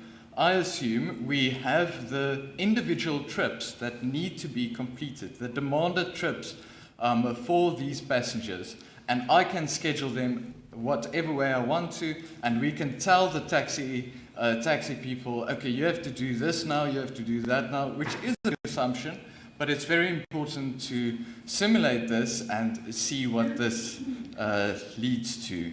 Okay, so the boring old literature tells us we have 5 stages of planning for public transport.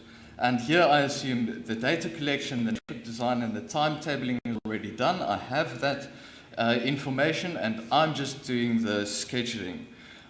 Put simply, scheduling answers which vehicle is doing what trips and when should they charge at which charger. And just to make things a bit more visual, you can look at this map we have that shows how the electric vehicle scheduling problem looks like.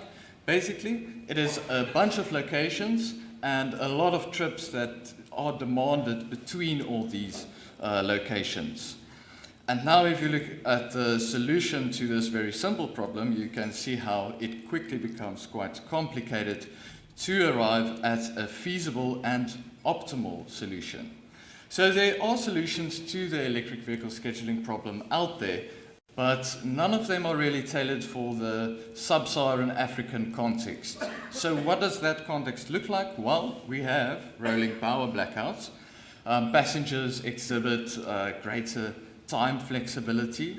The depot locations are impacted by safety and power grid concerns. And finally, severe capital constraints often do not allow for a fully electric vehicle fleet. You've heard a lot about charging. They need more time to charge up versus fueling a normal petrol or diesel vehicle. They'll have a limited running range once they are charged up. Different vehicles may have different range or charging rate specifications, and that depends on the driver behavior and conditions. Different chargers have different charging rates. Chargers are limited by location, and finally the power blackouts. So how did I build an algorithm that can schedule the vehicles while accounting for motion? Well, here you can see a slow motion visualization of the developed algorithm. On the y-axis you have the vehicles, and on the x-axis you have the time of day. Green indicates a vehicle charging event. Blue is a demanded service trip that could be performed by any vehicle. The algorithm just assigns this. And then in red you have the deaded, so that is trips without carrying passengers. And if you look at the animation, you can see how the algorithm constantly moves forward and backwards. And this is how it builds the final solution. It uses a backtracking algorithm.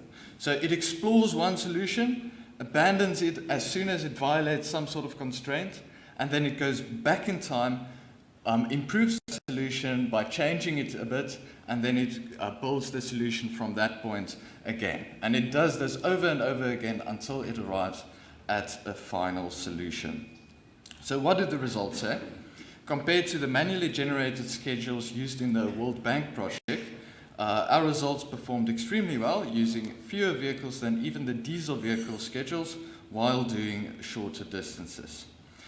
So one of the questions we wanted to answer is, if I take away just one vehicle from my fleet, I take away one electric vehicle from my fleet, what is the latest that it will be for any of the trips that need to be performed during that day?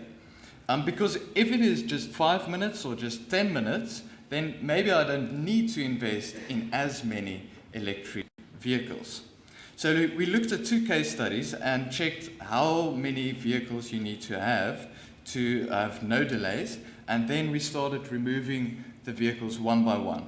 And on the left-hand side, you can see as soon as we remove one vehicle, the delays start to skyrocket, basically. But on the scenario on your right, you can actually see that if I remove the number of EVs, so we needed 47 to complete it without any delays. If I remove 6 vehicles and it becomes 41 vehicles, the maximum delay for any trip during that day is under 10 minutes still.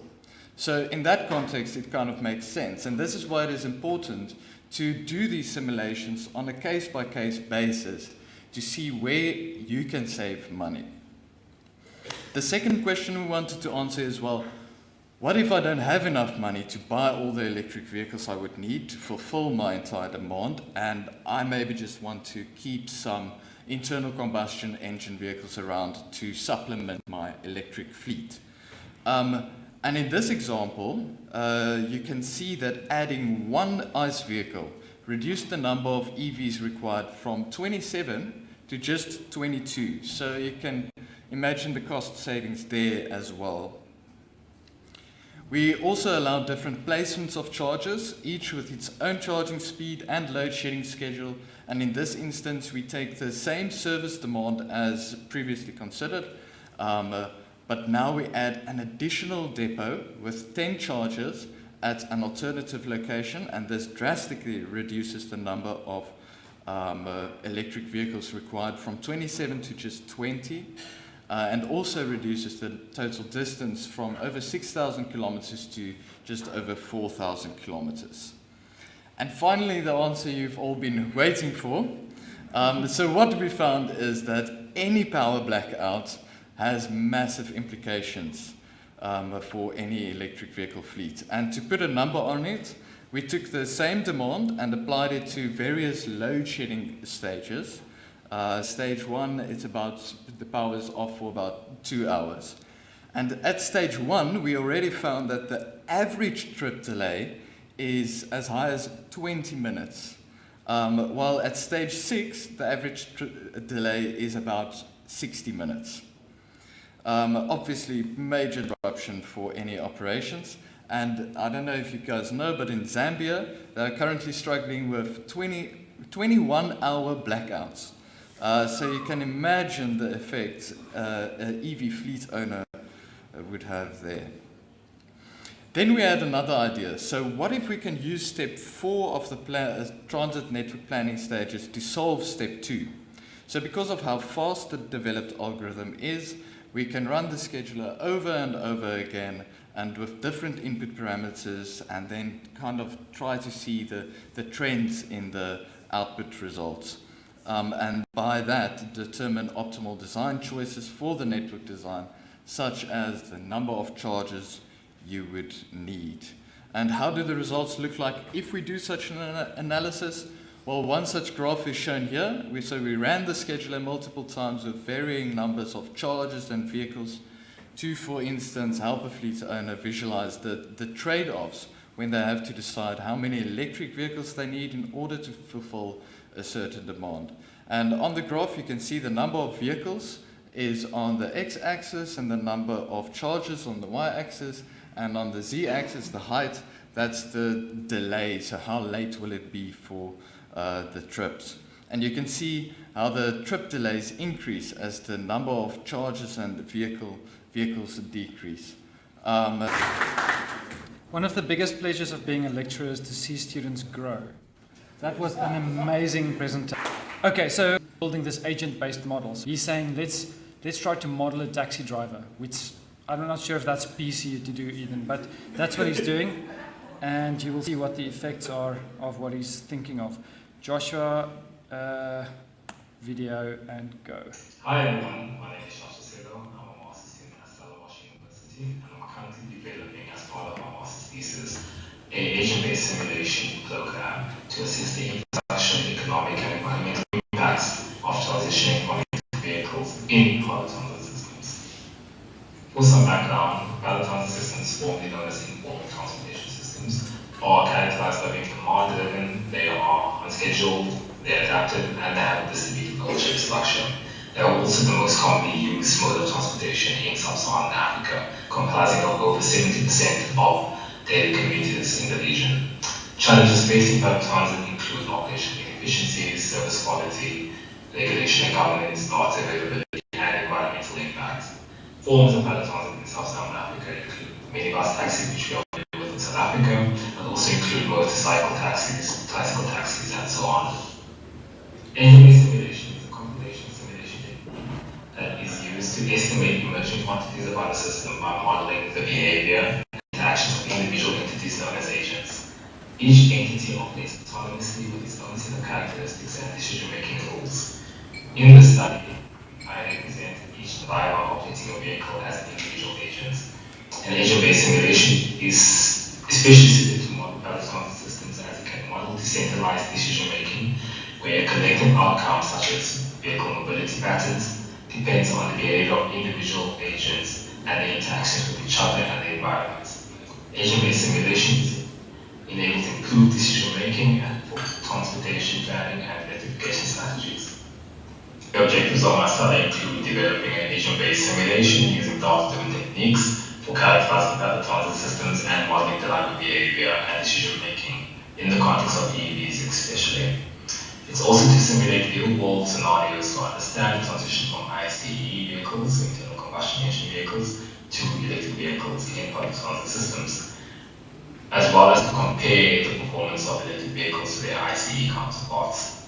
It's also to analyze the impact of electrification on energy consumption and charging infrastructure, as well as to support infrastructure planning by providing insights into the demand for charging stations based on preferences and travel patterns. The simulation is comprised of these sub-modules.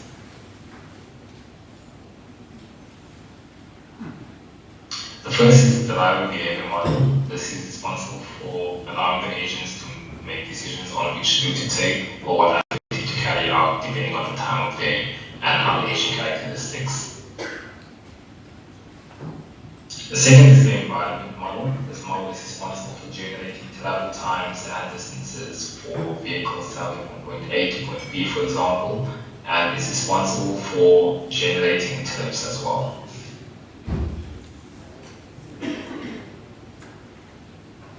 The third is the energy consumption model that estimates the amount of energy a vehicle uses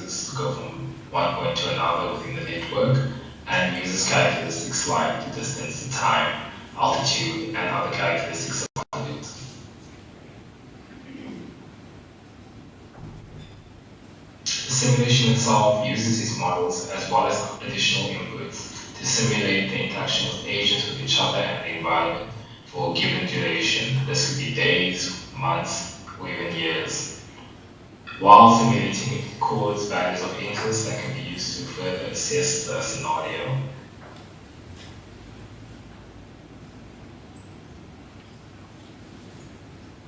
The simulation outputs are comprised of the infrastructure impact, the environmental impact, and the operational efficiency. The infrastructural impact assesses the impact on charging stations and the grid. These are represented by values such as average load per day or charging station utilization. The environmental impact assesses the generated emissions of EVs as well as ICE vehicles, and this is represented by CO2 emissions. The operational efficiency assesses the impacts on the transportation system itself, and these are measured by values such as the average wait time of trips or the amount of trips serviced per day. Thus far, the techniques developed have been used to analyze and characterize the transportation network of taxis operating in the Stellenbosch region. The methods used involved extracting trips from the data set provided by GoMetro and fitting probabilistic distributions to generate travel times, distances, and trips at different times of day.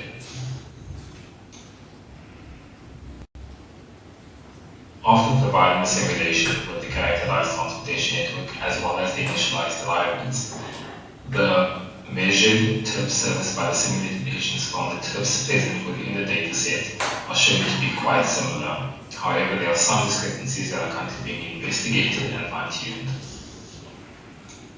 Well, that's all the time I have. I'd like to thank you for listening to my presentation, and please feel free to reach out to me via LinkedIn or email if you have any questions.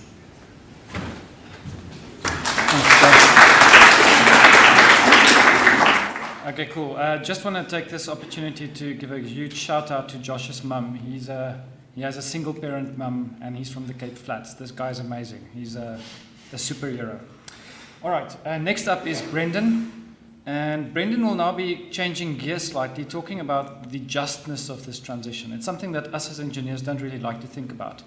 But talking about, will it be fair? Will it advantage some more than others? And specifically, what type of data is needed? I'm going to show you a very, very brief video of a Beetle retrofit, and then we can go for coffee. Any second now. Do you have animations again? Is this? No, it's just about 8 megs. Say again? It's about 8 megs, okay. You can come up, Brendan. It's okay. But it looks the same here. Yeah. Oh, sorry. Okay, so it's the same front end. We're getting very close to the end. Please bear with us. All right, I'm back again.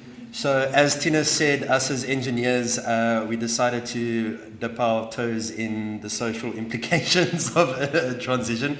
And I'm basically going to just be detailing some of the results that we found. So I think Jacques mentioned something quite pivotal, is that the investigation needs to be done on a case-by-case basis, right? And you'll see from this and from the results that we've obtained that that is completely necessary. You can't just take one scenario and apply it to everything else. It's the same as why we can't take Europe's research and stuff. We can use the principles, but we can't take that and actually apply it here in Africa, because Africa is completely different.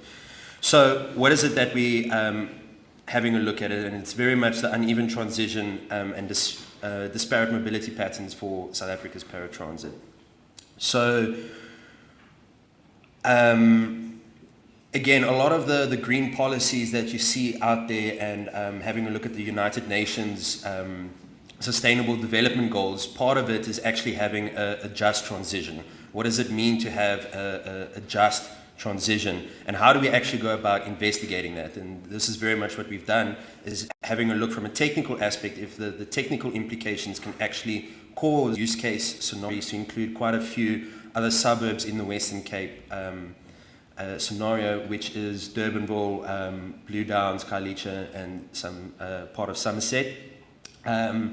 And part of what we did is we had a look at two different types of travel, right? So intercity travel, right? So being between like the green boundary box and the blue and the purple and the orange, and intracity travel being within the Stellenbosch bounds, right? And we took two data sets and combined them together and then did this analysis. So how is it that we're able to actually have a look at the social implications of an electric transition? And we do that by actually having a look at the home locations of the taxis. So part of the taxi's behavior, which is different to buses, is buses often stop over at depots overnight with the drivers driving in and then getting the bus and then driving to the routes. Whereas taxis actually take their taxis home when they're not busy driving. So we are able to actually have a look at the social implications by having a look at where these taxis stop in the evening. So if we have a look at the home location, so we have Group A on the left and Group B on the right. So Group A very much has the taxis parked in Clutersville, in the Stellenbosch area. I'm not sure if people are familiar with Stellenbosch. And Group B very much parks in Kayamandi in the evenings. So if I were to draw a map quickly, again, this is the green boundary box that you saw in the previous two slides, and then Group A is in red and Group B is on the left over there, right? So when we have a look at the historical background of these two home locations, we see that Group A is often a lower middle income class and is actually a historically colored community because of apartheid's segregation laws. Whereas Group B is a lower income group of people, and it's actually a historically black community, again based on the apartheid segregation laws. So when we have a look at the specific data characteristics of these two groups, we can see that the distances that they travel per day, right? So Group A, again, is Clutersville, Group B is Kayamandi. And we can see the distribution of Kayamandi taxis. They actually travel a lot further in a day than the Clutersville taxis. Then if we have a look at the type of trip that is performed, if it's an intercity or if it's an intracity trip, making logical sense, but we need to validate this. Intercity trips obviously being a lot further and a lot more distance covered than intracity trips being within Stellenbosch itself. So then if we have a look at the specific energy efficiencies of it, we actually see that Group B, right, being Kayamandi, is more energy intensive than Group A, right? So they're less energy efficient, which means that when they drive, they'll actually require more energy to complete the same amount of trips. And this is specifically because they have quite a higher average speed, right? And it makes sense specifically because if we have a look at the type of trips that Group A and Group B performs, we see that Group A performs 86% of intracity trips, right? So that means they stay within the Stellenbosch bounds, whereas Group B does a lot of intercity trips, so it's traveling from Stellenbosch to Durbanville, Stellenbosch to Somerset. And so they travel a lot on the highways, having that increased speed and that higher energy demand. So we took all of this information and applied it again to that simulation model that I developed earlier. And this is the kind of results that we found. So we tested again for the case of depot-only charging and depot and home charging.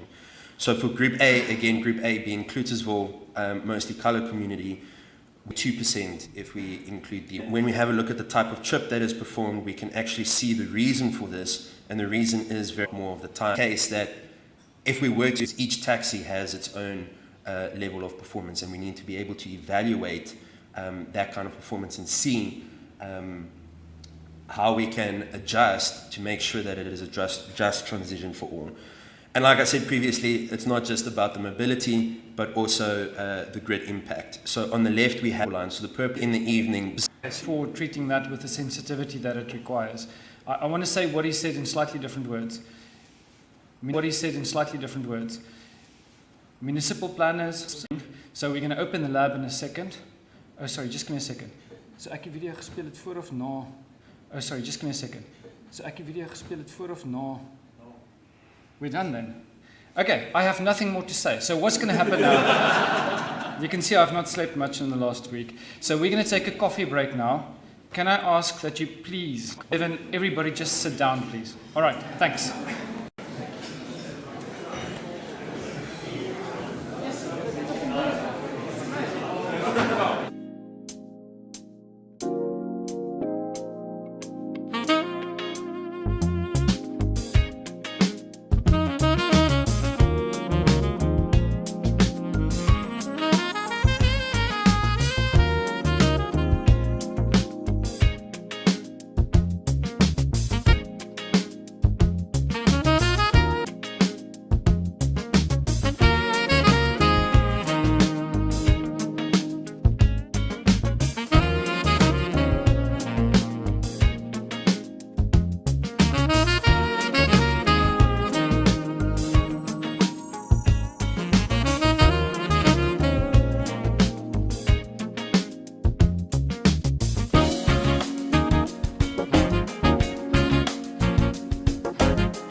We are now just going to open the indeed not be the yapping and photo snapping until invite my head of department, Professor Hubert van Eden.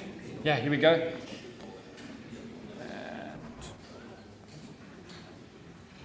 Say that I have two hats relevant to this reason. I actually want to say, so I'm slightly biased in terms of I need to be aware that I'm not only the witness, I do know what a truck tractor is, something that you mentioned earlier.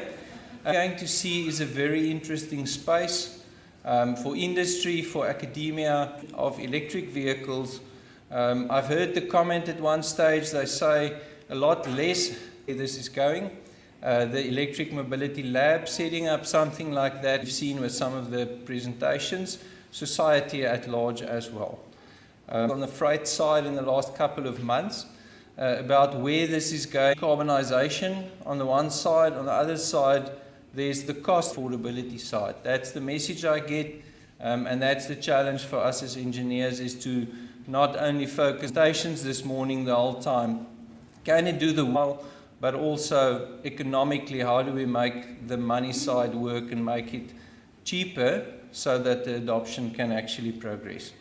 Over realized through the research we do, the complexity is the homologation that's been mentioned.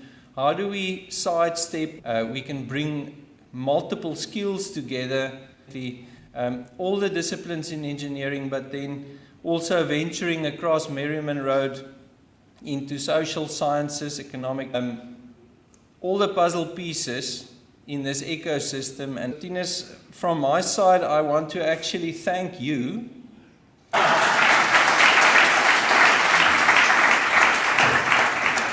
Thank you, Hubert. The other name for a slipstream is a off-ramp. So good luck with it. It's supposed to be from Western Cape government, and now he's in transition to the city of Cape Town. I don't know what's going on. GMT, who is kindly funding this lab, providing the, I want to say, the anchor funding for the Yasir Ahmed. There we go. Thank you. Afrikaans praat, want ek is in Stellenbosch. Maar jy weet, ek is 'n ouetjie en my Afrikaans is pay as you go. So I'll keep it English for your sake. Tinus, thank you very much for this opportunity, for having me speak. I did get his permission to speak on behalf of government. Thank you, Minister. And I praat government as a whole. My career started at national, went to province, so I'm not going to say what kind of engineer I am. Mobility. We're going through this rapid change that is like a buck from the president yesterday at SAO. We compete with one another as South Africans, we're going to be left behind, and we're going to be dependent on UK. The CAT scan was developed here, for goodness sake. Did you know that? So we actually are close to that. This a great work in energy demand modeling, in great research work in battery technology. I would want you to talk, don't compete. Because what the president also mentioned, and what I learned, that Europe is closing markets in terms of the internal combustion engine vehicles that we are manufacturing here and exporting there. We are themselves to manufacturing electric vehicles here in South Africa. I had to go to Dubai to be introduced to a mellow cab. Let's begin after Dubai. Again, to the thank you very much for the national government, this time private sector that we've got here, with GABS is here, Volvo's here,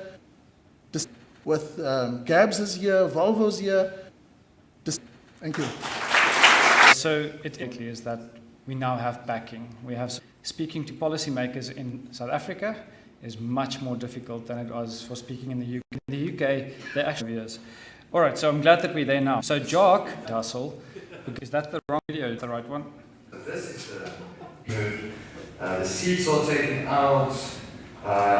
We even started stripping the wiring. We are redoing everything so that it works and looks perfectly.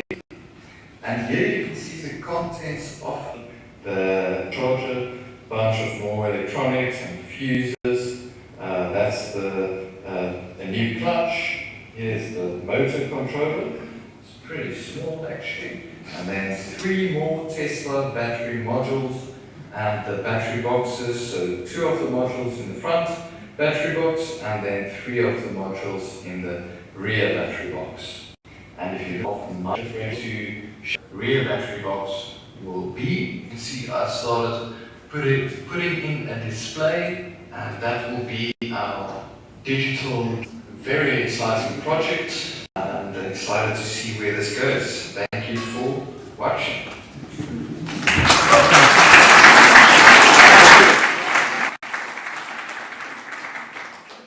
So while I was watching that, I could hear Kevin from RAM thinking, we're not entering the electric vehicle production space, relax. The intention with this is to make a prototype that students can play with and can fiddle with and work with. So as Jock said, we bought this from ECC in the UK, which means we're assembling it now. The next step is to Gule. I don't know if you saw some of the earlier videos, we've also retrofitted a bike. Manufacture one location. We don't care, we just want to stay around. All right, so now we're moving on to the second bit. And this is, I can't believe how old this project has made me. It's been, this has been tough. We retrofitted first a minibus. That was difficult. And that was so difficult that I think we kind of worked through the trauma in the bus. But this is with RAM. So can I ask the following people to come up, please? Is Malcolm, you're first up, please. Malcolm, the reason he's talking is, he was the brainchild behind this. And as I said earlier, he identifies as African. So he's fantastic in the way that he plows back into the universities back here. And it's really difficult to find role models, at least at my level. Maybe not because I'm high, because there are few. And he's been one from the UK. So Malcolm, please tell us where this is from. Thank you. So Dumalong, Sayabona, Goeiemorgen. Good morning, everyone. For those in Kenya, Jambo. You don't know it yet, but you will in about 10 seconds. You're all part of a big, hairy, audacious goal. Remember that BHAG, it's a really useful phrase. Big, hairy, audacious goal. Before I explain that, you've got a preview from Jacques. My question to you is, when do you think globally half of all new vehicle sales will be electric? So globally, when do you think half of all new vehicle sales will be electric? Do you know the rules? Talk to the person next to you and take a guess of when do you think that's going to be.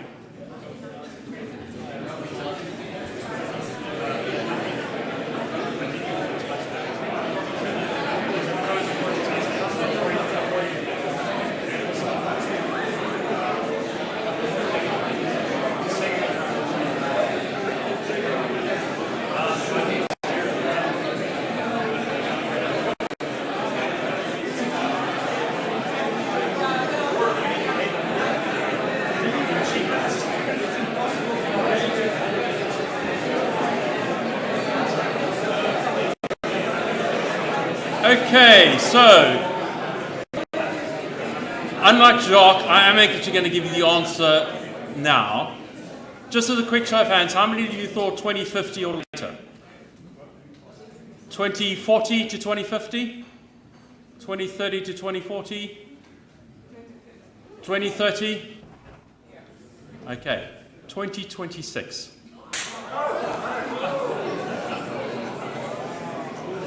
We're in 2024. In 2 years' time, half of all the vehicles made on the planet will be electric. That is genuine. Okay? And so there's a huge transition, and it's gone really fast, and it's really, really impacted. It's really fantastic. So what is my big, hairy, audacious goal? And it's a goal that we shared with Tinus, and we've developed, and it's been fantastic working with Tinus on this. The big, hairy, audacious goal is that for the whole of Africa, not just Stellenbosch, not just South Africa, the whole of Africa, I would like to see, and we would like to see, and now you would like to see, 30% of all passenger journeys in Africa done by electric by 2030. we're on the track. We can actually do it. I think we're going to miss it by about a year or two, but that's pretty good. So congratulations for being part of this goal and being part of this endeavor. And this has been really, really Rimon die Hart to come here and actually celebrate with you guys, to see the fantastic progress that we made. Tinus and I started talking about this early days in about 2016, but 2019 we got serious about it. And we did some initial work to look at that in 80% of countries in Africa, it makes economic sense to go electric. Okay, it's just our mindset needs to change. Yes, okay. So what I want to do now is introduce the partners of this project. So he planted the seed. Johan Gilome is not here. Johan Gilome also helped. We knocked CDO. It's just impossible to get another video. Everybody keeps talking about, is it bankable?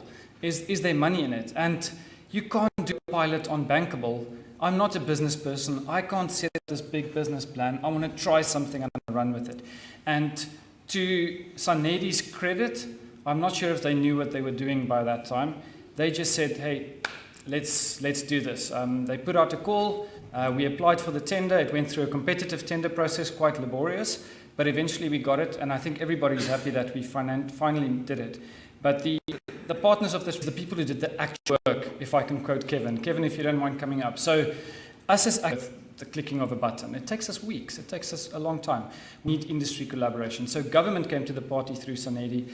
RAM equipment, bless your heart, Kevin, I'm not sure, Gideon always says there's a fine line between brave and stupid. I'm not sure where you lie, but Gideon said, no problem. And he just said, let's go. So we were on call with Chris for about 2 hours, and afterwards there was no turning back. We just knew that it was going to happen. So, and it takes that level of courage, even though you're from Turks. It worked out well. That was fantastic. Yeah. So Kevin, you can come forward. I'm going to actually ask Gideon and Francois. I'm not sure which one of the two are you going to come forward. So industry partners to do the work, the labor, provide the lab space, government, and then amazingly, Gideon called me one day out of the blue and started talking, and it just grew from there. They said, have a bus on us. Go and play with it. And that also took a lot of courage. And I'm not sure how you're classified. You're listed and you're funded by government, so you're also kind of conflicted in some way, I guess. But and then finally, I want to also call Professor Schutte, who, I don't want to get emotional here, but he prevented me from leaving the university a year ago, saved my life. So he took up this project in his department by that time, and everything just came together. So we're going to start off, if you don't mind, we're going to start off with Kevin. If you want, just say a few words from your side, please. Thank you, Dennis. Morning all. Yeah, I'm from Tuks. I'm glad about it. So today I'm proud to see the success of the latest achievement. A project that highlights both innovation on the one side and the skill set we have available in South Africa. Although RAM Equipment is known as a mining manufacturer supplier, we love it to take on new challenges. So we have expanded our capabilities to tackle these diesel fleet and actually convert them to battery operated. So in doing so, we actually originally started over with a Land Cruiser, then it was a minibus, Sisifikile, like they call it. We operate in what we call the Cape Metropole, plus or minus 100 kilometers around Cape Town bus.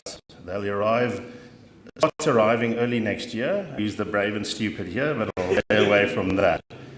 This is our first step into new energy vehicles after more than 200,000 kilometers of testing. But today it's all about conversions. So if you look in the world, conversions have lost its momentum.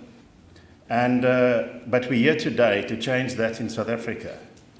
So in Golden Arrow, we and I use the royal we, like a quotable quote. There's many, 2 of them that we use quite often.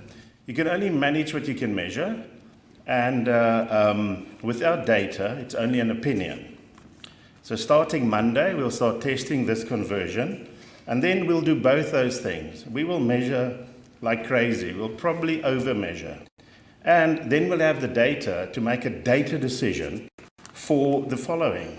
Is this a commercial solution? Because in South Africa, other than the UK, we don't get spoiled and sponsored to go green. We need to pay for it. And yes, we have got a contract with the government, but we'll go bust if it's not a commercial solution. But what we will also learn is that maybe there's some changes required to make it a commercial solution. And that's where guys like Tinus they're crucial in the team, is to take that next step and to be probably stupid enough to carry on. So we really appreciate this, this relationship. If we look, let's take the positive route. What will a successful test do for us? There's many things. It will include some of these and more. Step one, the first thing, it'll give the bus a second life at the end of its commercial diesel life. And that ticks a serious box in the diesel bus from society. It just not move a diesel bus in society. The second tick. We, as Golden Arrow, we're quite active at SABOA. It's the South African Bus Operators Association. The members of the association operate approximately 8,000 buses. Successful test will give them the opportunity to have a proper look. Do we replace the vehicle or do we convert the vehicle? So there's 8,000 buses that's got a chance. And you've spoken about localization and all those things. Here's the opportunity for a new industry in South Africa. So start with converting buses.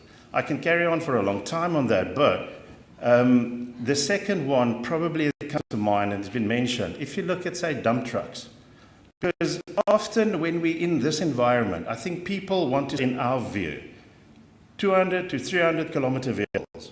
Ignore the rest for now. Please don't waste your energy. Don't start with the solvable problems. So as Tina has also mentioned, I've been diagnosed earlier in the year, and part of the feedback that we got, the more people that collaborate, the more emotional I get.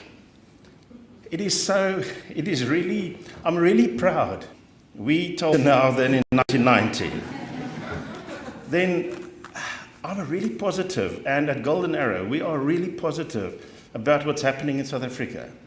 A day like today, looking at the engineering faculty, the lecturers, the students, these projects, it just put fuel on that fire, that this is the start of something really special.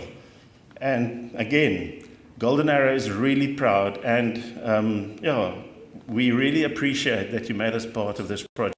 And we hope to continue until this is a success. Thank you very much.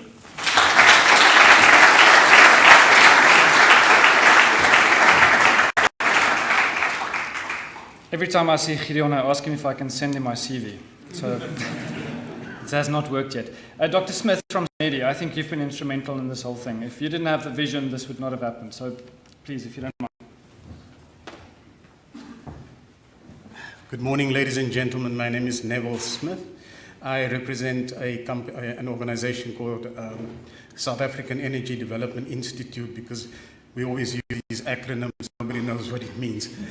I'm excited to work with Tinus. He's like a person 24/7 on Red Bull. So, Stellenbosch. It's also with RAM Equipment and Golden Arrow, who's made available their 65-seat or 63 seats, and also the university's minibus. And what's so exciting is the amount of enthusiasm that's shown by the students themselves. And we also, by extension, proud to be associated with the LEAP project, where we developed through the University of Stellenbosch the standalone charging unit. And that makes serious inroads for cleaner mobility and off-grid electric applications. So to that extent, we are growing the body of knowledge in this research sphere. So the fact that we are able to contribute to research and development in South Africa and making available the data is imperative. It's important because it leads to better technologies in terms of sustainable, cleaner mobility outcomes, and it adds to the existing fleet, which then contributes to this circular economy. This old diesel bus has now become a cleaner form of mobility. And to that extent, we are proud to have been associated with the entire... So Corny and then Sanedi, this is... So Corny and then Sanedi, this is going to be... Tux, by the way, originally, and to be a while ago. Actually, I think more we need to make an impact, as the team is doing, is bring it to get him. You had rampant fire.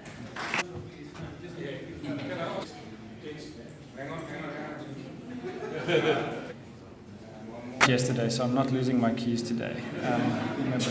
E-mobility day. Okay, so now we're moving on. I'm going to do something strange. Everybody told us it was really crazy, except Anel. Anel said, let's do this. And what makes a big difference from our perspective is if we knock on doors was Balance Cell. And I think it's important to highlight them, especially because we're talking about energy and not just about the vehicles, right?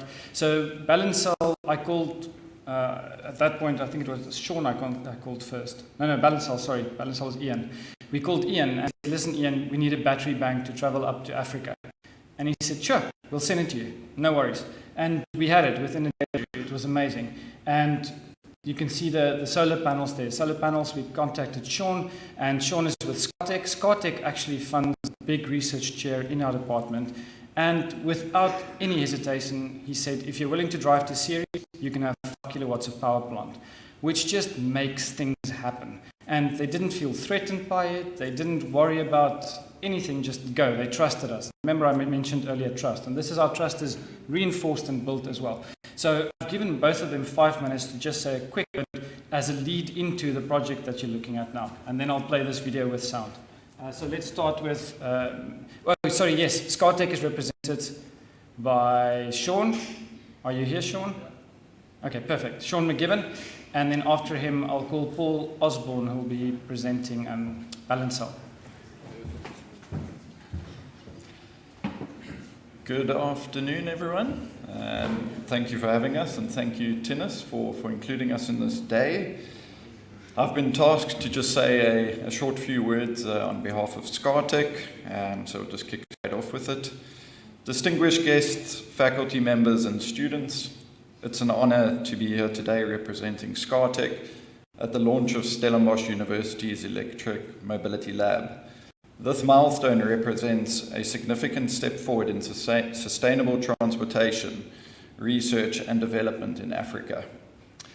At SCARTEC, we believe in the power of renewable energy to transform lives and protect our planet.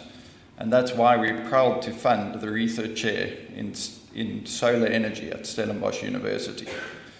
This partnership embodies our commitment to fostering innovation and supporting the next generation of clean energy leaders. The importance of electric mobility in our sustainable future cannot be overstated. We recently witnessed an extraordinary demonstration of this technology's potential. An electric motorcycle developed right here in Africa completed an incredible journey from Kenya to South Africa. This feat not only showcases the advancements in e-mobility, but also highlights the resilience and ingenuity of African innovation and e-mobility, creating a greener, more sustainable future for generations to come. Thank you and congratulations to everybody involved in bringing this visionary project to life. Thank you.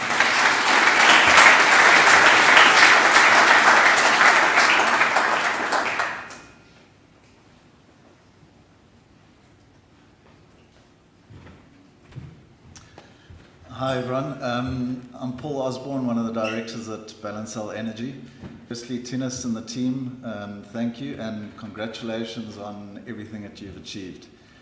For those of you that don't know anything about Balance Cell Energy, we are a local battery manufacturer. We make high performance, robust, smart energy storage used in a number of applications and across a number of industries. In fact, next week we are launching the opening of our new 2.5 gigawatt hour factory in Ndebeni. And besides wanting to showcase our batteries and the technology and what we do, we have invited all of our partners from the industrial forklifts and material handling equipment to refrigerated trucks to the large-scale storage, charging stations. All of these partners are coming to display and showcase what they do. And Balance Cell and its success wouldn't be possible without these partnerships and collaboration. And it's very exciting to see what the students have been up to, and very quite often we've got everything available. The second one that I'm surprised no one's mentioned is really dropping energy business that focuses on the battery data and interpreting and sharing that with our partners. But I think it's a very exciting. Lost my paper, that's never good news. Right, so what is there's so much happening and that could happen. I'll show you the video. I'm sure you're fed up of listening to me as well. 6,200 kilometers from Nairobi, Kenya to Stellenbosch, South Africa. That alone is going to give solar power for all 6,200 kilometers. Of the 5,200 kilometers, we decided to do 1,009.3 kilometers in one day. With an illegal thought it wasn't possible, but I think we've proven our church in a field that's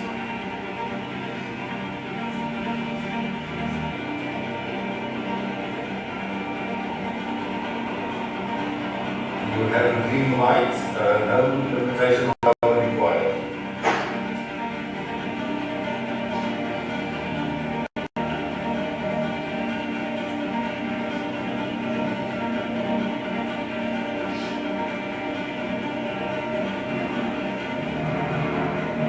Yeah, the motorcycle that can do exactly this, exactly what all the obstacles that this team has crossed, that this team has crossed on the way. My journey here was quite easy. Lack of sun, product is designed to be able to be robust. It's designed to be able to be afforded to buy it for everything, and a hugely instrumental part in it. Those 4 years, I built 1,500 of these units. Over the coming 4 years, we want to build 100,000 units. That's still a drop in the bucket when it comes to the total amount of motorcycles that are being shipped every single year. Assembles here, both all the and that help more and more manufacturing by on Rome. It's something that should. Okay, I'm going to invite the team on the use case, and it is really jaw-dropping and inspiring to see. Those of you who don't know, they actually for transport authority in Malawi. It was very scary to see, but the Afrikaans word my dad actually used was ri, and it means raw. It's so unique. It makes it the most unique opportunity you will. It doesn't make sense. It surely also those who knows what a liter is and what fuel. And then also the rest of the team. The reason my family was on the trip was and said, you're gonna die. Like you're not, it's insane. And I will always be grateful. Amazing experiences throughout. But we've been amazing experiences throughout. But we've been complemented by something equally inspiring. The interest and the excitement around city and conversation. From rural excitement around city and conversation. From rural communities was how quick bike over a fuel bike. How it could fit into their normal use cases perfectly and seamless. Embrace the technology. Perfectly and seamless. Embrace the technology.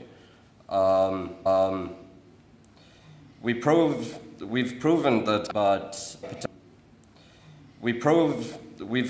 that, but potential is enormous. It's time to act now. Collaborations such as this make.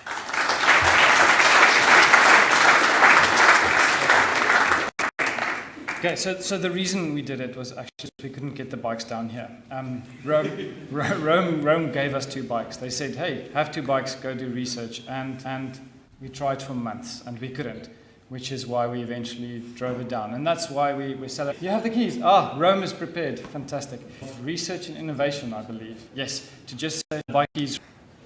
I think you must agree that it's almost jaw-dropping to declare.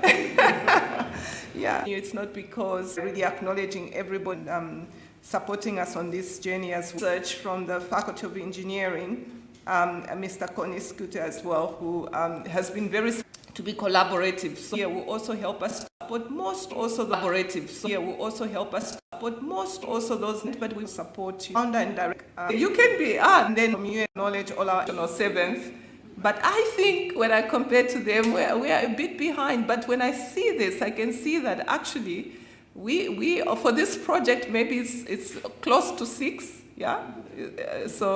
But if you move around Africa, like you say, where electricity for 21 hours, no power, because of the droughts as well, but also the over-reliance on hydro sort of electricity. It's always very problematic to see the difference. Some parts of Africa are still on 1, industrial level 1, if you could say, and then some parts, of course, are on other parts. But I think it gives us a lot of opportunity as a continent to to do a lot where we can scale and improve the livelihoods of others as well. And you can see if you do that, it also contributes to sustainability, because sustainability cannot really work if you are the only one who's sustainable in a little part of the world and then everyone around you is begging. It causes, inequalities around socio-economic issues, crime, things that you can't enjoy the technology that you want to enjoy. So we have to all work together, to see the industry partners, the government people. And I want also to see, I think what I would like to provinces was that university, have been invited now to the table to share. But because money makes things happen, people say, no, you can just collaborate, be nice. And they tell you that when you're marrying, don't marry for money, it will be happy. Yeah, but the truth is, if you have money, you can do a lot of things as well. But also for the professionals who are working in the field, so that we can scale.